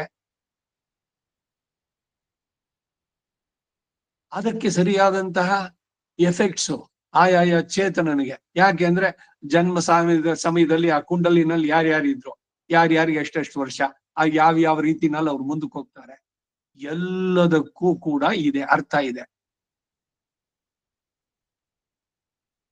ಯಾಗವನ್ನು ಚೆನ್ನಾಗಿ ನಡೆಸಿಕೊಂಡು ಹೋಗುವಂತೆ ಮಾಡುವ ಮತ್ತು ದೇವತೆಗಳ ಹವಿಸ್ಸನ್ನು ಸರಿಯಾದ ಕ್ರಮದಲ್ಲಿ ಒಯ್ದು ತಲುಪಿಸುವಂತ ತೇಜಸ್ವಿಯಾದ ನೀನು. ಅದಕ್ಕೆ ಇವನಿಗೆ ಹವ್ಯವಾಹನ ಅಥವಾ ಕವ್ಯವಾಹನ ಅಂತ ಹೆಸರು. ನಾವು ಕೊಟ್ಟ ಹವಿಸ್ಸನ್ನ ತಲುಪಿಸುವಂತ ಕೆಲಸ, ಪೋಸ್ಟ್ ಮ್ಯಾನ್ ಕೆಲಸ ಇವನಿಗೆ. ನಮ್ಮ ವಿರೋಧಿಗಳಿಂದ ಉಂಟಾದ ಎಲ್ಲ ದ್ವೇಷಗಳಿಂದ, ತನ್ನಿಮಿತ್ತವಾಗಿ ನಮ್ಮ ಮೇಲೆ ಎಸಗುವ ದುಷ್ಕೃತ್ಯಗಳಿಂದ ನಮ್ಮನ್ನ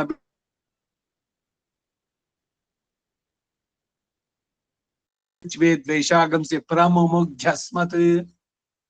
20ನೇ ಮಂತ್ರ. ಸತ್ವನ್ನೋ ಅಗ್ನೇ ಅವಮೋ ಭವೋತಿ. ಶ್ರೇಷ್ಠವಾದ ಅಗ್ನಿದೇವನೇ, ನೀನು ನಮ್ಮ ಪ್ರಾರ್ಥನೆಯನ್ನು ಮನ್ನಿಸಿ ನಮ್ಮನ್ನು ಸದಾ ರಕ್ಷಿಸು. ಇಂದಿನ ಬೆಳಗ್ಗೆ ವರುಣದೇವನ ಕೋಪದಿಂದ ಉಂಟಾದ ಸುಖವನ್ನು ಬಾಧಿಸುವ ಪಾಪಾದಿಗಳನ್ನ ನಾಶಪಡಿಸಿ ನಮ್ಮ ಅಭೀಷ್ಟವನ್ನ ನೆರವೇರುವಂತೆ ಮಾಡು. ಸಂತೋಷಗೊಂಡವನಾದ ನೀನು ನಮ್ಮಿಂದ ಈ ಹೋಮದಲ್ಲಿ ಸಮರ್ಪಿಸಲ್ಪಟ್ಟಂತ ಹವಿಸ್ಸನ್ನ ಸ್ವೀಕರಿಸಿ ನಮ್ಮ ಅಭಿವೃದ್ಧಿಯನ್ನು ಅನುಗ್ರಹಿಸು. ನಾವು ಕೊಡೋ ಹವಿಸ್ಸಿನಿಂದ ಅವರು ಶಕ್ತಿವಂತರಾಗ್ತಾರೆ. ಹೇಗೆ ನಾವು ಅನ್ನ ತಿಂದಾಗ ಶಕ್ತಿ ಇದ್ರಲ್ಲಿ ಉಂಟಾಗುತ್ತೆ, ಅನ್ನಮಯ ಸೌಮ್ಯವನಃ, ಹಾಗೆ ಹವಿಸ್ಸಿನಿಂದ ದೇವತೆಗಳು ಚೆನ್ನಾಗಾಗ್ತಾರೆ.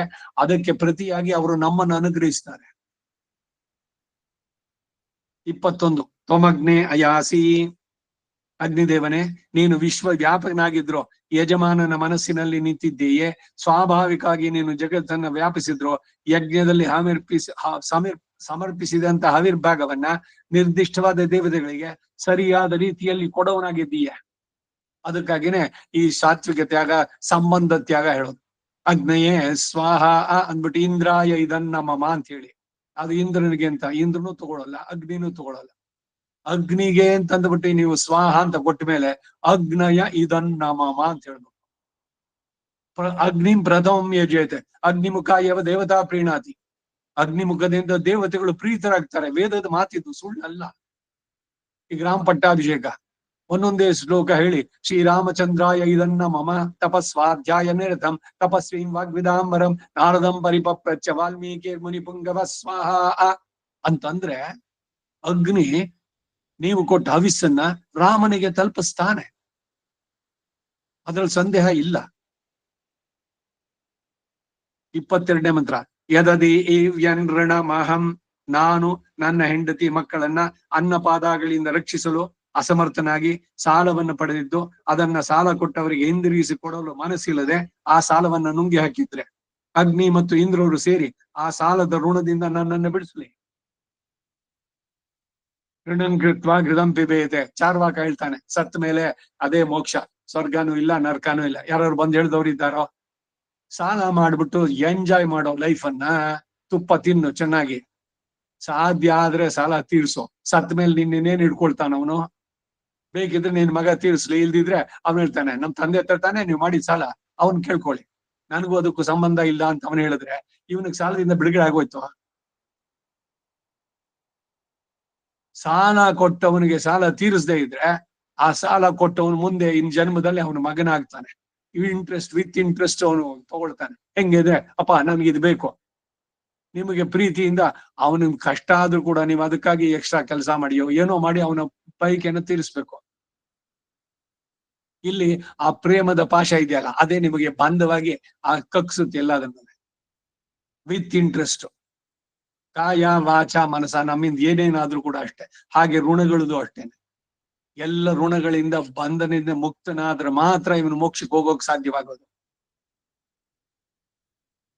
ಮುಂದಿಂದು ಯದ್ಭಸ್ತಾಭ್ಯಾಂ ಚಕರ ಕಿಲ್ಬಿಷಾಣಿ,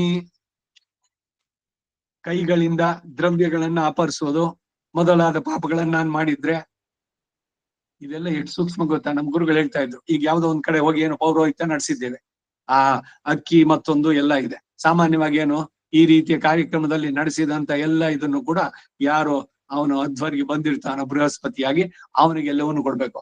ಅವನು ಕೊಡೋದಕ್ ಮೊದ್ಲೇನೆ ಇವನು ಎಲ್ಲದನ್ನು ಎತ್ಕೊಂಡು ತೆಗೆದಿಟ್ಕೊಂಡ್ರೆ ಅದು ದ್ರವ್ಯದ ಅಪಹರಣ. ಕ್ಯಾಶೋ ಕೈಂಡೋ ಇನ್ನೊಬ್ಬರದನ್ನ ಅವನಾಗಿ ಎತ್ ಕೊಡಬೇಕು ಅನ್ನೋದು ಅದಕ್ಕಾಗೇನೆ. ಇಲ್ಲ ಅವನು ಯಜಮಾನ ಬ್ಯುಸಿಯಾಗಿದ್ದ ಅಂದ್ರೆ ಎಲ್ಲವದನ್ನು ಕೂಡ ಬ್ಯಾಗಿನೆಲ್ಲ ಹಾಕ್ಮೇಲೆ ಅವನ ಬ್ಯಾಗ್ ಅನ್ನು ಅವನು ಮುಟ್ಟಬೇಕು, ಆಮೇಲೆ ತಗೊಂಡ್ಬರ್ಬೇಕು. ಇವರು ದ್ರವ್ಯದ ರೂಪಿನಲ್ಲೂ ತಗೊಳ್ತೀನಿ, ಸಂಭಾವನೆ ನನಗಿಷ್ಟು, ಅಷ್ಟಷ್ಟು ಇಟ್ಬಿಡಿ ಎಲ್ಲ ಹೀಗೀಗೆ ಅಂತ. ಎಲ್ಲ ಎಷ್ಟ್ರ ಮಟ್ಟಿಗೆ ನೋಡಿ ಪಾಪಗಳು ಸಂಭವಿಸುವಂತದ್ದು. ಆ ರೀತಿ ಪಾಪಗಳನ್ನ ಮಾಡಿದ್ರೆ ಕಣ್ಣು ಮೊದಲಾದ ಇಂದ್ರಿಯಗಳ ರೂಪವೇ ಮೊದಲಾದ ವಿಷಯದಲ್ಲಿ ಬಿದ್ದು ಅಧರ್ಮಕ್ಕೆ ಕಾರಣವಾದ ಪಾಪವನ್ನು ಮಾಡಿದ್ರೆ ಆ ಪಾಪ ರೂಪವಾದ ಋಣವನ್ನ ಉಗ್ರಂ ಪಶ್ಯ ಮತ್ತು ರಾಷ್ಟ್ರಭೃತ್ ಎಂಬ ದೇವತಾ ಸ್ತ್ರೀಯರು ಇವರು. ಉಗ್ರಂ ಪಶ್ಯ ರಾಷ್ಟ್ರಭೃತ್, ಆ ದೇವತಾ ಸ್ತ್ರೀಯರು ಹೋಗ್ಲಾಡಿಸ್ಲಿ. ನಮಗೆ ಪಾಪ ರೂಪವಾದ ಋಣವು ಉಂಟಾಗದಂತೆ ಅವರು ಅನುಗ್ರಹಿಸಲಿ. ಬರೀ ದೇವತೆಗಳಿಗಷ್ಟೇ ಅಲ್ಲ, ದೇವತಾ ಸ್ತ್ರೀಯರಿಗೂ ಕೂಡ ಇಲ್ಲಿ ಪ್ರಾರ್ಥನೆ ಇದೆ. ಅದರಿಂದ ನಾವು ಬಿಡುಗಡೆ ಆಗ್ಬೇಕು. 24ನೇ ಮಂತ್ರ ಉಗ್ರಂ ಪಶ್ಯೆ ರಾಷ್ಟ್ರಭೃತ್ ಕಿಲ್ಬಿಷಾಣಿ. ಎಲ್ಲ ಈ ಉಗ್ರಂ ಪಶ್ಯ ಮತ್ತು ರಾಷ್ಟ್ರಭೃತ್ ಎಂಬ ಹೆಸರಿನ ದೇವತಾ ಸ್ತ್ರೀಯರೇ, ಕಿಲ್ಬಿಷಾಣಿ ಋಣರೂಪವಾದ ಯಾವ ಪಾಪ ನಮ್ಮಿಂದ ಮಾಡಲ್ಪಟ್ಟಿದೆಯೋ, ಯದ ಕ್ಷವೃತ್ತಂ ಪಗಡೆಯಾಟ ಮೊದಲಾದ ಜೂಜಿನಲ್ಲಿ ಕೊಡಬೇಕಾದ ಪಣರೂಪವಾದ ಧನವನ್ನ ಪ್ರತ್ಯರ್ಪಿಸಲಿಲ್ಲ. ಮೊದಲನೇದು ಜೂಜ್ ಆಡೋದೇ ತಪ್ಪು. ತಮಾಷೆಗಾಗ್ಲಿ ಹಣ ಇಟ್ಟು ಆಡೋದು, ಯಾವುದೇ ಆಟ ಆಗ್ಲಿ, ಅದು ದುಡ್ಡನ್ನ ಇಟ್ಟು ದ್ಯೂತ ಅಂತ ಮಾಡಿದ್ರು ಹೋಯ್ತು. ಭೀಮ ಎಷ್ಟು ಕಷ್ಟ ಅದ್ರಲ್ಲಿ ಕೋಪದಿಂದ ಅಂತಾನೆ ಅಂದ್ರೆ, ಕತ್ತಿ ತಗೊಂಬ ಅರ್ಜುನ, ಆ ಧರ್ಮರಾಜನ ಕೈ ಎರಡನ್ನು ಕತ್ತರಿಸ್ಬಿಡ್ತೀನಿ ಅಂತಾನು. ಅವನು ಮಾಡಿದ್ದ ಈ ದ್ಯೂತದಿಂದ ತಾನೆ ನಾವೆಲ್ಲ ಇದಕ್ ಬಿದ್ದಿದ್ದು, ಈ ರೀತಿ ಅನುಭವಿಸ್ಬೇಕಾಗಿದ್ದು ಕಷ್ಟ ಇದ್ರಲ್ಲಿ ಕಾಡಿನಲ್ಲಿ ಎಲ್ಲವನ್ನು ಕೂಡ ಅಂತ. ದ್ಯೂತ ಇದೆಯಲ್ಲ ಇದು it's not A sport and one should not invest in those things. ಅದರಿಂದ ಸಂತೋಷ ಅಥವಾ ಅದರಿಂದ ದುಡ್ಡು ಬರೋದು ಇದೆಯಲ್ಲ, ಲಾಟ್ರಿನಲ್ಲಿ ದುಡ್ಡು ಬರೋದು, ಏನ್ ನೀವು ಕಟ್ಪಟ್ಟಿದ್ರಾ? ಮೈಸೂರು ಲಾಟ್ರಿ ಗೋರ್ಮೆಂಟ್ನವರು ಸೇರಿಸ್ಕೊಂಡ್ ಮಾಡುವಂತದ್ದು ಎಷ್ಟು ಮಟ್ಟಿಗೆ ಸರಿ ಇದು? ಇಲ್ಲ, ನಮ್ಮನ್ನ 10 ರೂಪಾಯಿ ಹಾಕಿದ್ವಿ, ಒಟ್ಟಿಗೆ 100 ಬಂತು, 100 ರೂಪಾಯಿ ಬಂತಲ್ಲ, ಎಷ್ಟು ಜನ 10 ರೂಪಾಯಿ 2 ಹೊತ್ತು ಒಂದ್ ದೊಡ್ಡ ತಿಂಡಿ ತಿಂತಿರ್ಬೋದಿತ್ತು. ಅವ್ರು ಹಾಕ್ಬಿಟ್ಟು ತಗೊಂಡಿದ್ದು, ಅವರು ಎಲ್ಲ ದುಡ್ಡು ಸಿಗುತ್ತೆ ಅಂತ. ಅದ್ರಲ್ಲಿ ನಿಮ್ಗೆ ಕೊಟ್ಬಿಟ್ಟು ಈ ಸಂಸ್ಥೆನೋ ಅಥವಾ ಸರ್ಕಾರವೋ ದುಡ್ಡು ಮಾಡೋದು, ಇದು ಎಷ್ಟು ಮಟ್ಟಕ್ಕೆ ಸರಿ? ತುಂಬಾ ನಿಕೃಷ್ಟವಾದದ್ದು ಇದೆಲ್ಲ, ತುಂಬಾ ಕೀಳುಮಟ್ಟದ್ದು. ಆದ್ರಿಂದ ಹಣ ಜೂಜಿನಲ್ಲಿ ಕಟ್ಟಿ ಮಾಡುವಂತಹದ್ದು ನ್ಯಾಯವಾದ ಸಂಪಾದನೆ. ನಾವು ಕಷ್ಟಪಟ್ಟು ಮಾಡಿ ಅದರಲ್ಲಿ ಬಂದಿದ್ದೇ ನಮ್ಗ ಅರಗಿಸ್ಕೊಳಕ್ ಆಗೋಲ್ಲ. ಅದರಲ್ಲಿ ಇದು ಯಾಕೆ ಬೇಕು? ಹೀಗೆ ಪಿತ್ರಾರ್ಜಿತ ಇಲ್ಲ ಇನ್ಯಾರ್ದೋ ಭ್ರಾತ್ರಾರ್ಜಿತ ಅವನು ಮಾಡಿದ್ದನ್ನ ನಾನು ಅನುಭವಿಸುವಂತಹದ್ದು. ತಂದೆ ಯಾಕೆ ಮಾಡ್ಕೊಡ್ಬೇಕು ನನಗೆ? ಅಥವಾ ಅವನ ಆಸ್ತಿನಲ್ಲಿ ಭಾಗ ಬೇಕು ಅಂತ ಬಯಸೋದಿದೆಯಲ್ಲ, ಅದೇ ಮಹಾಪಾಪ. ನಾವು ವಿ ಆರ್ ದಿ ರೈಟ್ಫುಲ್ ಭಾಗಸ್ಥರಲ್ಲಿ ಅದಕ್ಕೆ ದಾಯದಲ್ಲಿ ಭಾಗ, ನಮಗೆ ದಾಯಾದಿಗಳು. ಏನ್ ರೈಟು? ಇಲ್ಲ ಹೋಗಿದ್ದು ತಂದೆದೆಲ್ಲ ನಿಮ್ಗೆ ಸಿಗುತ್ತೆ ಅಂತ ಉಂಟಾ? ಇಲ್ಲ ನೀವ್ ಹೆಚ್ಚಿಗೆ ಆಸ್ತಿ ಮಾಡಿ. ಇದಕ್ಕಾಗೇನೆ ವಿದುರ ನೀತಿನಲ್ಲಿ ಹೇಳ್ತಾನೆ, ಇದ್ರಲ್ಲಿ ಹೆಚ್ಚಿಗೆ ಆಸ್ತಿ ಮಾಡ್ಬೇಡಿ, ದುಡ್ಡು ಮಾಡಬೇಡಿ. ಮಾಡಿಟ್ರು ಯಾಕೆಂದ್ರೆ ನಿಮ್ ಕಣ್ ಮುಂದೆನೆ ನಿಮ್ಮ ಮಕ್ಕಳು, ಮಗನೋ ಮಗಳೋ ಅಥವಾ ಅಣ್ಣ ತಂಗಿನೋ ಅಣ್ಣ ತಮ್ಮಂದ್ರೋ ಅಕ್ಕ ತಂಗಿರೋ ಹೊಡೆದಾಡ್ತಾರೆ. ಯಾಕೆ? ನಿನ್ ಆಸ್ತಿನಲ್ಲಿ ನಂಗೆ ಸರಿಯಾದ ಭಾಗ ಬರ್ಬೇಕು ಅಂತ. ಎಲ್ಲಿ ಬಂತು ವಿಶ್ವಾಸ, ಪ್ರೀತಿ? ಎಲ್ಲಿ ಹೋಯ್ತದೆಲ್ಲ?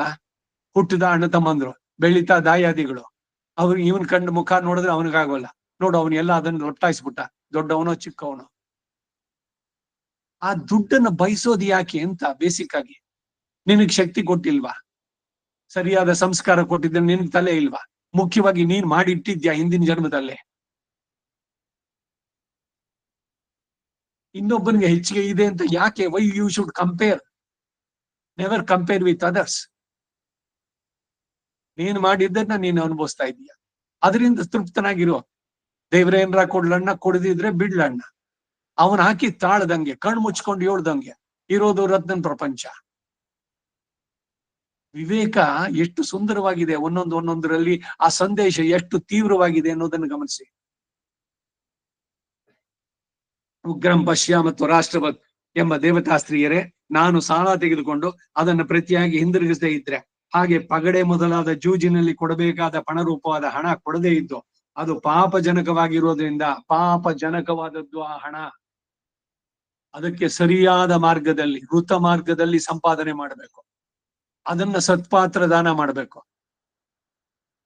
ನೀವೇ ಆ ಸಾಲದ ಹಣವನ್ನು ಕೊಡುವರಾಗಿದ್ದೀರಿ. ಆ ಋಣವನ್ನು ತೀರಿಸದೇ ಇದ್ರೆ ಮರಣಾನಂತರದಲ್ಲಿ ಹೋಗುವ ಯಮನ ಪಟ್ಟಣದಲ್ಲಿ ಆ ಸಾಲ ಕೊಟ್ಟವರು ನಮ್ಮನ್ನ ಬಲವಾದ ಹಗ್ಗದಿಂದ ಕಟ್ಟಿ ಹಾಕ್ತಾರೆ.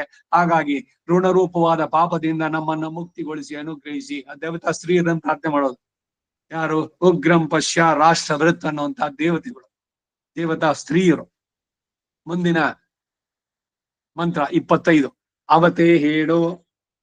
ಒಂದ್ 10 ನಿಮಿಷ ಇಲ್ಲಿ ನಿಲ್ಸೋಣ, ನಾಳೆ ದಿವಸ ಇನ್ನೊಂದು ಇದ್ರದ್ದು ಮಿಕ್ಕಿದ್ದನ್ನು ಕಂಟಿನ್ಯೂ ಮಾಡೋಣ. ವರುಣ ದೇವನೇ, ನಮಸ್ಕಾರಗಳಿಂದ, ಪೂಜೆಗಳಿಂದ ಮತ್ತೆ ಯಜ್ಞದ ಅನುಷ್ಠಾನಗಳನ್ನ ಮಾಡಿ ಪವಿತ್ರವಾದ ಹವಿಸ್ಸವನ್ನ ನಿನಗೆ ಸಮರ್ಪಿಸುತ್ತಾ ಇದ್ದೇನೆ.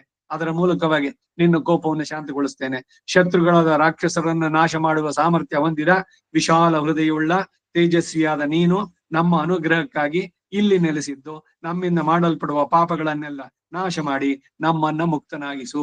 ಅವತೇ ಹೇಳೋ ವರುಣ ನಮೋಭಿರವ ಯಜ್ಞೇಭಿರೀಮಹೇ ಹವಿರ್ಭಿ ಕ್ಷಯನ್ ಅಸ್ಮಭ್ಯಮುಸುರ ಪ್ರಚೇತೋ ರಾಜನ್ ಏನಾಗಂಸಿ ಶಿಶ್ರತ ಕೃತಾನಿ. 26. ಉದುತ್ತಮಂ ವರುಣ ಪಾಶಮಸ್ಮವಾಧಮದಂ. ಅದ್ರದ್ದು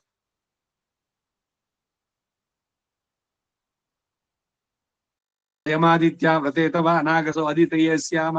ಹೇ ವರುಣ ದೇವನೇ, ಪಾಪಿಗಳನ್ನ ಶಿಕ್ಷಿಸುವ ನೀನು ನಿನ್ನ ಬಂಧನದ ಹಗ್ಗವನ್ನ ನನ್ನ ತಲೆಯಲ್ಲಿ, ಶರೀರದ ಮಧ್ಯಭಾಗದಲ್ಲಿ ಹಾಗೂ ಕಾಲುಗಳಲ್ಲಿ, ಹೀಗೆ 3 ಭಾಗಗಳಲ್ಲಿ ಇಸಿದ್ಯಾ ನೋಡಿ. ವರುಣ ಪಾಶ ಎಲ್ಲೆಲ್ಲಿದೆ ಅನ್ನೋದು ಬರುತ್ತೆ ಇಲ್ಲಿ ನೋಡಿ. ವರುಣನ ಪಾಶ ಅದು ತಲೆಯಲ್ಲಿ, ಶರೀರದ ಮಧ್ಯಭಾಗದಲ್ಲಿ ಮತ್ತು ಕಾಲುಗಳಲ್ಲಿ 3 ಕಡೆನಲ್ಲೂ. ಇವನೇನು ಅಳ್ಳಾಡೋಕ್ಕಾಗಲ್ಲ ಬಿಡಿಸ್ಕೊಳ್ಳೋಕೆ. ಕರ್ಮ ಪಾಶೇನ ಪ್ರಗ್ರತಿತಃ, ಬಿಗಿಯಾಗಿ ಕಟ್ಟಲ್ಪಟ್ಟಿದ್ದು, ಆ ಕಡೆ ಈ ಕಡೆ ಅಳ್ಳಾಡ್ಸೋಕ್ಕಾಗಲ್ಲ. ತಲೆ ಹತ್ರ ಕಟ್ಟಿದ್ದಾನೆ, ಮಧ್ಯದಲ್ಲಿ ಕಟ್ಟಿದ್ದಾನೆ, ಮತ್ತೆ ಕಾಲಿನ ಹತ್ರ ಕಟ್ಟಿದ್ದಾನೆ. ಹೆಂಗ್ ಬಿಡಿಸ್ಕೊಳ್ತೀರಿ? ಈ 3 ಹಗ್ಗಗಳ ಬಂಧನವನ್ನ ನಾಶ ಮಾಡಿ ನನ್ನನ್ನ ಪಾಪದಿಂದ ನಿರ್ಮುಕ್ತಗೊಳಿಸು. ಸೂರ್ಯನಂತೆ ತೇಜಸ್ವಿಯಾದ ನಿನ್ನ ಅನುಗ್ರಹದಿಂದ ಈ ಎಲ್ಲ ವಿಧವಾದ ಪಾಪಗಳು ನಾಶವಾಗಲಾಗಿ ನಾವು ನಮ್ಮ ದೈನಂದಿನ ಕರ್ತವ್ಯಗಳಲ್ಲಿ ಯೋಗ್ಯತೆಯನ್ನು ಹೊಂದುತ್ತೇವೆ. ಶ್ರೌತ ಸ್ಮಾರ್ತ ನಿತ್ಯ ಕರ್ಮಾನುಷ್ಠಾನ ಯೋಗ್ಯತಾ ಸಿದ್ಧ್ಯರ್ಥಂ. ಅದಕ್ಕೆ ಅದು ಯಜ್ಞ ಸೂತ್ರ. ಶುದ್ಧವಾಗಿ ಇಟ್ಕೊಳ್ಬೇಕಾದದ್ದು, ಅದರ ಪಾವಿತ್ರ್ಯತೆ ಉಳಿಸ್ಕೊಳ್ಬೇಕು. ಬಹಿರ್ದೇಶಕ್ಕೆ ಹೋಗ್ಬೇಕಾದ್ರೆ ಕಿವಿಗೆ ಸುತ್ತಕೊಂಡು ಆಮೇಲೆ ಬಂದು ಕೈಕಾಲು ತೊಳೆದು ಬಾಯಿ ಮುಕ್ಕಳಿಸಿ ಆಮೇಲೆ ಉಪಯುಕ್ತ ಮಾಡಿ ಒಂದು ಆಚಮನ ಮಾಡಬೇಕು. ಯಜ್ಞೋಪವೀತ ಜನವಾರ ಇದೆಯಲ್ಲ, ಅದು ಉಪವೀತ ಯಾಕೆ ಹಾಕ್ಬೇಕು? ಶ್ರೌತ ಸ್ಮಾರ್ಥ ಕಾರ್ಯಗಳಲ್ಲಿ ಯೋಗ್ಯತೆ ಸಿಗುವುದಕ್ಕಾಗಿ. ಮುಂದೆ 27. ಇಮಮ್ಮೇ ವರುಣ ಸ್ತುತಿ ಹವಂ. ಈ ಮಂತ್ರ ಇಲ್ಲಿನ ಹಿಂದೆ 17ನೇ ಮಂತ್ರದಲ್ಲಿ ಹೇಳಿದ್ದೆ ಬಂದಿದೆ ಅಂದ್ರು. ಮತ್ತೆ ನೋಡಿ ರಿಪಿಟಿಷನ್ ಕೆಲವೊಮ್ಮೆ. ತತ್ವಯಾಮಿ ಇದು ಕೂಡ 18ನೇ ಮಂತ್ರದಲ್ಲಿ. ತ್ವನ್ನೋ ಅಗ್ನೆ 19ನೇ ಮಂತ್ರ. ಸತ್ವನ್ನೋ ಅಗ್ನೆ ಈ ಮಂತ್ರ 20ನೇ ಮಂತ್ರದಲ್ಲಿ. ಸಂಕುಸುಕೋ ವಿಕುಸುಕೋ, ನನ್ನಿಂದ ಸಂಕ್ಷೇಪವಾಗ್ಲಿ ಅಥವಾ ವಿಕುಸುಕೋ ವಿಸ್ತಾರವಾಗಿ ಆಗಲಿ ವಿನಾಕಾರಣ ಬೇರೆಯವರ ಬಗ್ಗೆ ಅಪವಾದ ಹೊರಿಸಲ್ಪಟ್ಟಿದ್ರೆ ಇನ್ನೊಬ್ಬರ ಮೇಲೆ ಚಾಡಿ ಹೇಳೋದು, ದೂರ ಹೇಳೋದು, ಹಾಗೂ ಬೇರೆಯವರಿಗೆ ಉಪದ್ರವ ನಾನು ಕೊಡಲ್ಪಟ್ಟಿದ್ರೆ ಅಥವಾ ಚಾಡಿ ಹೇಳುವ ಕೆಲಸವನ್ನ ನಾನು ಮಾಡಿದ್ರೆ ಈ ದುಷ್ಕೃತ್ಯಗಳಿಂದ ರೋಗವನ್ನು ಉಂಟು ಮಾಡುವಂತ ಪಾಪ. ನೋಡಿ, ರೋಗಗಳು ಯಾಕೆ ಬರುತ್ತೆ ಅಂದ್ರೆ ಇನ್ನೊಬ್ಬರನ್ನ ನಿಂದನೆ ಮಾಡಿದ್ದು. ನಾಸ್ತಿ ಇಲಂ ಕೀರ್ತಯೇತ್. ಎಷ್ಟು ಸೀರಿಯಸ್ಸು ನಮ್ಮಿಂದ ನಡೆಯೋ ಪಾಪಗಳು. ಇದ್ರ ಬಗ್ಗೆ ನಮಗೆ ಅರಿವಿದೆಯೇ? ಇದರ ಅರ್ಥಗಳನ್ನು ಕೇಳಿದ್ರೆ ನಿಮ್ಗೆ ಏನ್ ಅನ್ಸುತ್ತೆ ಮುಂದಕ್ಕೆ? ಅಂತಹ ಪಾಪಗಳು ನನ್ನಲ್ಲಿ ಉಂಟಾಗಿದ್ರೆ ಪಾಪರಹಿತರಾದ ದೇವತೆಗಳು ಅನುಗ್ರಹಿಸಿ ಆ ಪಾಪಗಳಿಂದ ಪೂರ್ಣವಾಗಿ ನಾಶ ಮಾಡಿ ಅದನ್ನ ನಮಗೆ ಪಾಪ ಮುಕ್ತನನ್ನಾಗಿಸಲಿ. ನನ್ನನ್ನ ನಿರ್ಯಕ್ಷಮಚೀಚತೆ, ಪಾಪರಹಿತರಾದ ದೇವತೆಗಳ ಅನುಗ್ರಹದಿಂದ ರೋಗಜನಕವಾದ ಪಾಪವನ್ನ. ಈಗ ರೋಗ ಯಾಕೆ ಬರುತ್ತೆ? ಪ್ರಬಲತರ ಪ್ರಾಚೀನ ಕರ್ಮ ವ್ಯಾಧಿ ರೂಪೇಣ ಬಾಧ್ಯತೆ. ಪ್ರಬಲತರವಾದ ಪಾಪಗಳು, ಅದರಿಂದ ಬರುವಂತಹದ್ದು ರೋಗಗಳು ಸುಮ್ಮನೆ ಬರೋಲ್ಲ. ಜನ್ಮ ಜನ್ಮಾಂತರದಲ್ಲಿ ಮಾಡಿದಂತ ಪಾಪಗಳು. ಈ ಪ್ರಾಯಶ್ಚಿತ್ತ ವಿಧಿಗಳು ಯಾವಾಗಲೂ ಒಂದ್ಸಲಿ ಮಾಡೋದು ಮುಗ್ದೋಯ್ತಾ ಅಂದ್ರೆ ಇಲ್ಲ, ಇರೋ ದಿವ್ಸನೂ ಮಾಡ್ತಾನೆ ಇರ್ಬೇಕು. ಹೇಗೆ ಮುಸುರೆ ಪ್ರತಿ ದಿನಾನು ತಿಕ್ಕಬೇಕೋ ಹಾಗೆ ಮನಸ್ಸಿಗೆ ಮುಸುರೆ ಹತ್ತದಂತೆ ಸಿದ್ದು ಆಗ್ಬೇಕು ಅಂದ್ರೆ ಇದೆಲ್ಲ ಬೇಕು. ದುಶ್ಯಗಂಸಾನುಷಭ, ಅದು 33ನೇ ಮಂತ್ರ. ನಮ್ಮ ತಪ್ಪುಗಳನ್ನ ದೋಷಗಳನ್ನ ಎತ್ತಿ ಹೇಳುವವನು. ಹಾಗೆ ಬೇರೆಯವರ ಎದುರಿನಲ್ಲಿ ಉದ್ದೇಶಪೂರ್ವಕವಾಗಿ ನಮ್ಮ ದೋಷಗಳಿಗೆ ವಿಶೇಷವಾಗಿ ಹೇಳೋನು. ಅವ್ರು ಯಾರೋ ತಪ್ಪು ಮಾಡಿದ್ರೆ ನೋಡಿ ಅವ್ರು ತಪ್ಪು ಮಾಡ್ಬಿಟ್ರು ಹೀಗೆ ಅಂತ ಎಲ್ರ ಮುಂದೆ ಅವನಿಗೆ ಅತ್ತೇಜ ವಧೆ ಮಾಡೋದು. ಈ ಪಾಪಗಳು ನಮ್ಮ ದೋಷಗಳ ಬಗ್ಗೆ ವಿಶೇಷವಾಗಿ ಹೇಳುವಂತವನು. ಹಾಗೂ ಹಿಂಸಕನು, ಮತ್ತೆ ಹಿಂಸೆ ಮಾಡೋದನ್ನ ಪ್ರೋತ್ಸಾಹಿಸುವಂತವನು. ಹಾಗೂ ಇವುಗಳ ಜೊತೆಗೆ ಬೇರೆ ಯಾರಾದ್ರೂ ನಮ್ಮ ಶತ್ರುಗಳು ನಮ್ಮ ವಿನಾಶಕ್ಕೋಸ್ಕರವಾಗಿ ಪಾಪ ಕಾರ್ಯವನ್ನ ಎಸಗಿಸಿದ್ರೆ ಆ ವಿನಾಶಕವಾದ ನಮ್ಮ ಶತ್ರುವಿನ ಬಳಿಗೆ ಈ ರೋಗಜನಕವಾದ ನಮ್ಮ ಪಾಪವನ್ನು ಕಳಿಸ್ತೇವೆ. ಪಾಪರಹಿತರಾದ ದೇವತೆಗಳು ಅದನ್ನ ಅನುಗ್ರಹಿಸಲಿ. ಜಂಬೇದದಾಮಿ ಯೋ ಓಸ್ಮಾನ್ ದ್ವೇಷ್ಟಿ ಯಂಚ ವಯಂ ದ್ವಿಷ್ಮ. ಬೇಸಿಕ್ ಆಗಿ ನಾವು ಯಾರನ್ನು ದ್ವೇಷಿಸ್ಬೇಕು? ಯಾರು ನಮ್ಮನ್ನು ದ್ವೇಷಿಸ್ತಾರೆ? ಇಬ್ರು ನಿನ್ನ ಹೇ ಯಮ ನಿನ್ ದವಡೆ ಕೊಡ್ತೀನಿ ಜಂಬೇದದಾಮಿ ಹಾಕೊಂಡಾಗಿ. ಯಾವ ಯಾವ ರೀತಿಯ ಪಾಪಗಳು? ಸಂವರ್ಚಸ ಪಯಸ 34ನೇ ಮಂತ್ರ. ಈ ಪಾಪನಾಶಕ ರೂಪವಾದ ಕೂಷ್ಮಾಂಡ ಹೋಮದ ಅನುಷ್ಠಾನದಿಂದ ಪಾಪಗಳನ್ನೆಲ್ಲ ಪರಿಹರಿಸಿಕೊಂಡವನಾಗಿ ಪರಿಶುದ್ಧರಾದ ನಾವು ಕ್ಷೀರಾದಿಗಳಿಂದ ಬಲವನ್ನು ಹೊಂದಿದವರಾಗಿ ಸುಂದರವಾದ ಶರೀರವನ್ನ ಮತ್ತು ಪರಿಶುದ್ಧವಾದ ಮನಸ್ಸನ್ನು ಹೊಂದಿದವರಾಗಿದ್ದೇವೆ. ಉಡಲು ಉಯಿರು ಎರಡು ಕೂಡ ಚೆನ್ನಾಗಿರ್ಬೇಕು. ಬರೀ ಹೊರಗಿನ ಶುದ್ಧಿ, ದೇಹಕ್ಕೆ ಸೋಪ್ ಹಾಕ್ಬಿಟ್ಟು ತೊಳ್ಕೊಂಡ್ವಿ ಅಷ್ಟೇ ಅಲ್ಲ, ಒಳಗಡೆನೂ ಶುದ್ಧಿ. ಎರಡು ಆಗಿ ಈ ಕೂಷ್ಮಾಂಡ ಹೋಮದಿಂದ ಸಂತುಷ್ಟಗೊಂಡಂತಹ ತ್ವಷ್ಟೃ ದೇವ ನಮಗೆ ಸಂಪತ್ತನ್ನು ಅನುಗ್ರಹಿಸಲಿ. ಮತ್ತು ನಮ್ಮ ಶರೀರದಲ್ಲಿ ಇನ್ಯಾವುದಾದ್ರೂ ಪಾಪ ಲೇಷಗಳು ಉಳಿದಿದ್ರೆ ಅವುಗಳನ್ನು ಸಹ ಪರಿಹರಿಸಿ ನಮ್ಮನ್ನ ಅನುಗ್ರಹಿಸಲಿ. ಈ ಜಾಗದಲ್ಲಿ ನಿಲ್ಸ್ಕೊಂಡಿರೋಣ. 34ನೇ ಮಂತ್ರ. ಇನ್ನು ಮಿಕ್ಕಿದ್ದು 51 ಮಂತ್ರಗಳಿದೆ ಒಟ್ಟ. ನಿನ್ನೆನ ಮೊನ್ನೆನ ಹೇಳಿದೆ ನಾನು. ಈ ಕೂಷ್ಮಾಂಡ ಹೋಮನ್ ನಾನು ನಡೆಸಿದ್ದುಂಟು, ಗುರುಗಳು ಹೇಳಿ ಅನೇಕ ಕಡೆನಲ್ಲಿ. ಇದೆಲ್ಲ ಕೈನಲ್ಲಿ ಬರ್ಕೊಂಡಿದ್ವಿ ನಾವು ಒಂದು ಪುಸ್ತಕದಲ್ಲಿ ಸಪರೇಟ್ ಆಗಿ ಅದನ್ನ ನಡೆಸಿದ್ದು. ಎಲ್ಲ ರೀತಿಯ ಪ್ರಾಯಶ್ಚಿತ್ತಗಳು ವರ್ಷಕ್ಕೊಮ್ಮೆ ನಿಮ್ಮ ನಿಮ್ಮ ಮನೆಯಲ್ಲಿ ಗಾಯತ್ರಿ ಹೋಮ ಆಗ್ಬೇಕು ಅಂತ ಅದಕ್ಕಾಗಿ ಹೇಳಿದ್ದು ನಾನು. ನಿಮ್ಗೆ ಅದೇನಾದ್ರು ನೆನಪಿದ್ರೆ ಈ ಬೋಧಾಯನ ಗ್ರೀಶಾಂತ್ ಇದೆಯಲ್ಲ, it should be yearly event. ಹೇಗೆ ರಾಮ ಪಟ್ಟಾಭಿಷೇಕ ಅವಾಗವಾಗಲೇ ಮಾಡೋದು ನಿತ್ಯ ಪಾರಾಯಣ, ಹಾಗೆ ಪ್ರಾಯಶ್ಚಿತ್ತ ವಿಧಿಗಾಗಿ ಕೂಷ್ಮಾಂಡ ಹೋಮ ಪ್ರತಿ ಒಬ್ರು ಕೂಡ ಅವ್ರವ್ರ ಮನೆಯಲ್ಲಿ ವರ್ಷದಲ್ಲಿ ಒಂದ್ಸಲಿ ನಡ್ಸ್ಕೋಬೇಕು. ಆ ಗಾಯತ್ರಿ ಜಪ ಇದೆಯಲ್ಲ, ಯಾವ್ದೋ ಗಾಯತ್ರಿ ಪ್ರತಿಪತ್ ಉಪಕರ್ಮದ ಮಾನ್ಯ ದಿವಸ ರಜಾ ಹಾಕ್ಬಿಟ್ಟು ಮನೆಯಲ್ಲಿ ಕೂತ್ಕೊಂಡು ಪ್ರೀತಿ ಭಕ್ತಿಯಿಂದ ಗಾಯತ್ರಿ 1000 ಆನೆ ಮಾಡಬೇಕು, ಕಡಿಮೆ ಅಲ್ಲ. ಮಿಥ್ಯಾಧೀತ ದೋಷ ಪ್ರಾಯಶ್ಚಿತ್ತಾರ್ಥಂ ಅಷ್ಟೋತ್ತರ ಸಹಸ್ರ ಸಂಖ್ಯೆಯ ಗಾಯತ್ರಿ ಮಂತ್ರ ಜಪಂ ಕರಿಷ್ಯೆ. ಈ ಗಾಯತ್ರಿ ಜಪದಿಂದ ಯಾಕೆ ಪರಿಹಾರ ಇವೆಲ್ಲ ಆಗುತ್ತೆ ಅಂದ್ರೆ, ಈಗ ಯಾವ್ದೋ ದಾನವನ್ನು ಸ್ವೀಕಾರ ಮಾಡಿದ್ರಿ, ನಿಮಂತ್ರಣಕ್ಕೆ ಹೋಗಿದ್ರಿ, 108 ಗಾಯತ್ರಿ ಬಹಳ ಅವಶ್ಯಕ. ಯಾಕೆಂದ್ರೆ ಅವತ್ತು ಅವ್ರು ಕೊಟ್ಟಿದಂತ ಸ್ವೀಕೃತ ದಾನ ಜನ್ಯ ದೋಷ ಪ್ರಾಯಶ್ಚಿತ್ತಾರ್ಥ ಪಂಚ ಕೊಟ್ರೆ ಬರ್ತೀನಿ, 1000ನೋ 700 ರೂಪಾಯೋ 800 ಇಷ್ಟು ಕೊಡಿ ಅದ್ರಲ್ಲಿ ಬರ್ತೀನಿ. ಏನ್ ಬಿಸ್ನೆಸ್? ಪ್ರೊಫೆಷನಲ್ ಈಟರ್ಸಾ? ಭಗವಂತ ಕೊಟ್ಟಿಲ್ವಾ ನಮಗೆ? ಅವ್ರ ಮನೆ ಊಟದಿಂದ ತುಂಬಿಸ್ಕೋಬೇಕಾ? ಅದೊಂದು ಯಜ್ಞದ ಕಾನ್ಸೆಪ್ಟ್ ಅಂತ ಯಾಕೆ ಹೇಳೋದು? ಅದು ಅದರಲ್ಲಿ ಸೇರಿದ ಮೇಲೆ ಸಾಯಂಕಾಲ ಬಂದು ಮತ್ತೆ ಅಯ್ಯೋ ನನಗಾಗೋಲ್ಲಪ್ಪ, ನನಗೆ BP ಏರಾಗ್ಬಿಡುತ್ತೆ, ತಿಂಡಿ ತಿಂತೀನಿ, ಮತ್ತೊಂದು ತಿಂತೀನಿ. ವೆನ್ ಯು ಆರ್ ಅನ್ಫಿಟ್, ನೀವು ಅಕ್ಸೆಪ್ಟ್ ಮಾಡಬಾರ್ದಾಗಿತ್ತ. ಅನರ್ಹರನ್ನ ಆರಿಸಬಾರದು ಅಂತಾನು ಕೂಡ ಇದೆ. ಶ್ರಾದ್ದದ ವಿಧಿನಲ್ಲಿ ಬ್ರಾಹ್ಮಣನ ಕರೆಯೋದಕ್ಕೆ ಅದ್ರಲ್ಲಿ ಬರ್ದಿದ್ದಾರೆ ಅನ್ಸುತ್ತೆ. ಇದ್ರಲ್ಲಿ ರಂಗಪ್ರಿಯರು ಹೇಳಿದ್ನಲ್ಲ ಪಿತೃಕಲ್ಪ, ಅದ್ರಲ್ಲಿ ಬರೀತಾರೆ ದುಡ್ಡಿಗಾಗಿಯೇ ಬರುವಂತವ್ರನ್ನ ಬಿಟ್ಬಿಡಿ, ಅವರು ಅಯೋಗ್ಯರು ಅಂತಾರೆ. ಪಂಚೆ ಕೊಟ್ರೆ ನಾನು ಅಲ್ಲಿ ಬರ್ತೀನಿ ಊಟಕ್ಕೆ. ಇವೆಲ್ಲ ಹೋಗ್ಬೇಕು. ಅದೊಂದು ಯಜ್ಞ, ಭಾಗವಹಿಸಿ ಅದ್ರದ್ದು ಏನಿದೆಯೋ ಡಿಸಿಪ್ಲೀನು ಅದನ್ನ ಫಾಲೋ ಮಾಡಿ. ಅವತ್ತು ಒಂದ್ ದಿವ್ಸ ಏನ್ ತಿಂದಿದ್ದು ಸಾಯಂಕಾಲ ಪ್ರಾಣ ಹೋಗುತ್ತೇನೋ, ಬಿಸಿನೀರು ಕುಡಿದ್ ಮಲ್ಕೊಳ್ಳಿ, ಬೇರೆ ಏನನ್ನು ಸ್ವೀಕಾರ ಮಾಡಬಾರ್ದು. ಅವತ್ತು ನಿಯಮಗಳು ಏನೇನು ಪ್ರಿಸ್ಕ್ರೈಬ್ಡ್ ಇದೆಯೋ ಆ ರೀತಿ ಇರಬೇಕು. And there cannot be any compensations. ಅದರಲ್ಲಿ ಏನೋ ಒಂಚೂರು ಮಾಡಿದ್ರೆ ಸಾಕು. ಆ ಜಾಗದಲ್ಲಿ ನಿಲ್ಸ್ಕೊಂಡಿರೋಣ. ಸರ್ವೇ ಭವಂತು ಸುಖಿನಃ, ಸರ್ವೇ ಸಂತು ನಿರಾಮಯಾಃ, ಸರ್ವೇ ಭದ್ರಾಣಿ ಪಶ್ಯಂತು ಮಾ ಕಶ್ಚಿತ್ ದುಃಖಮಾರ್ಪೇತ್. ನಮೋ ಬ್ರಹ್ಮಣೇ ಧಾರಣಂ ಮೇ ಅಸ್ತ್ವ ನಿರಾಕರಣಂ ಧಾರಯಿತ ಭೂಯಾಸಂ ಕರ್ಣಯೋ ಶ್ರುತಂ ಮಾಚ್ಯೋ ಓಢ್ವಂ ಮಮಾಮುಷ್ಯವೋ. ಇಲ್ಲಿ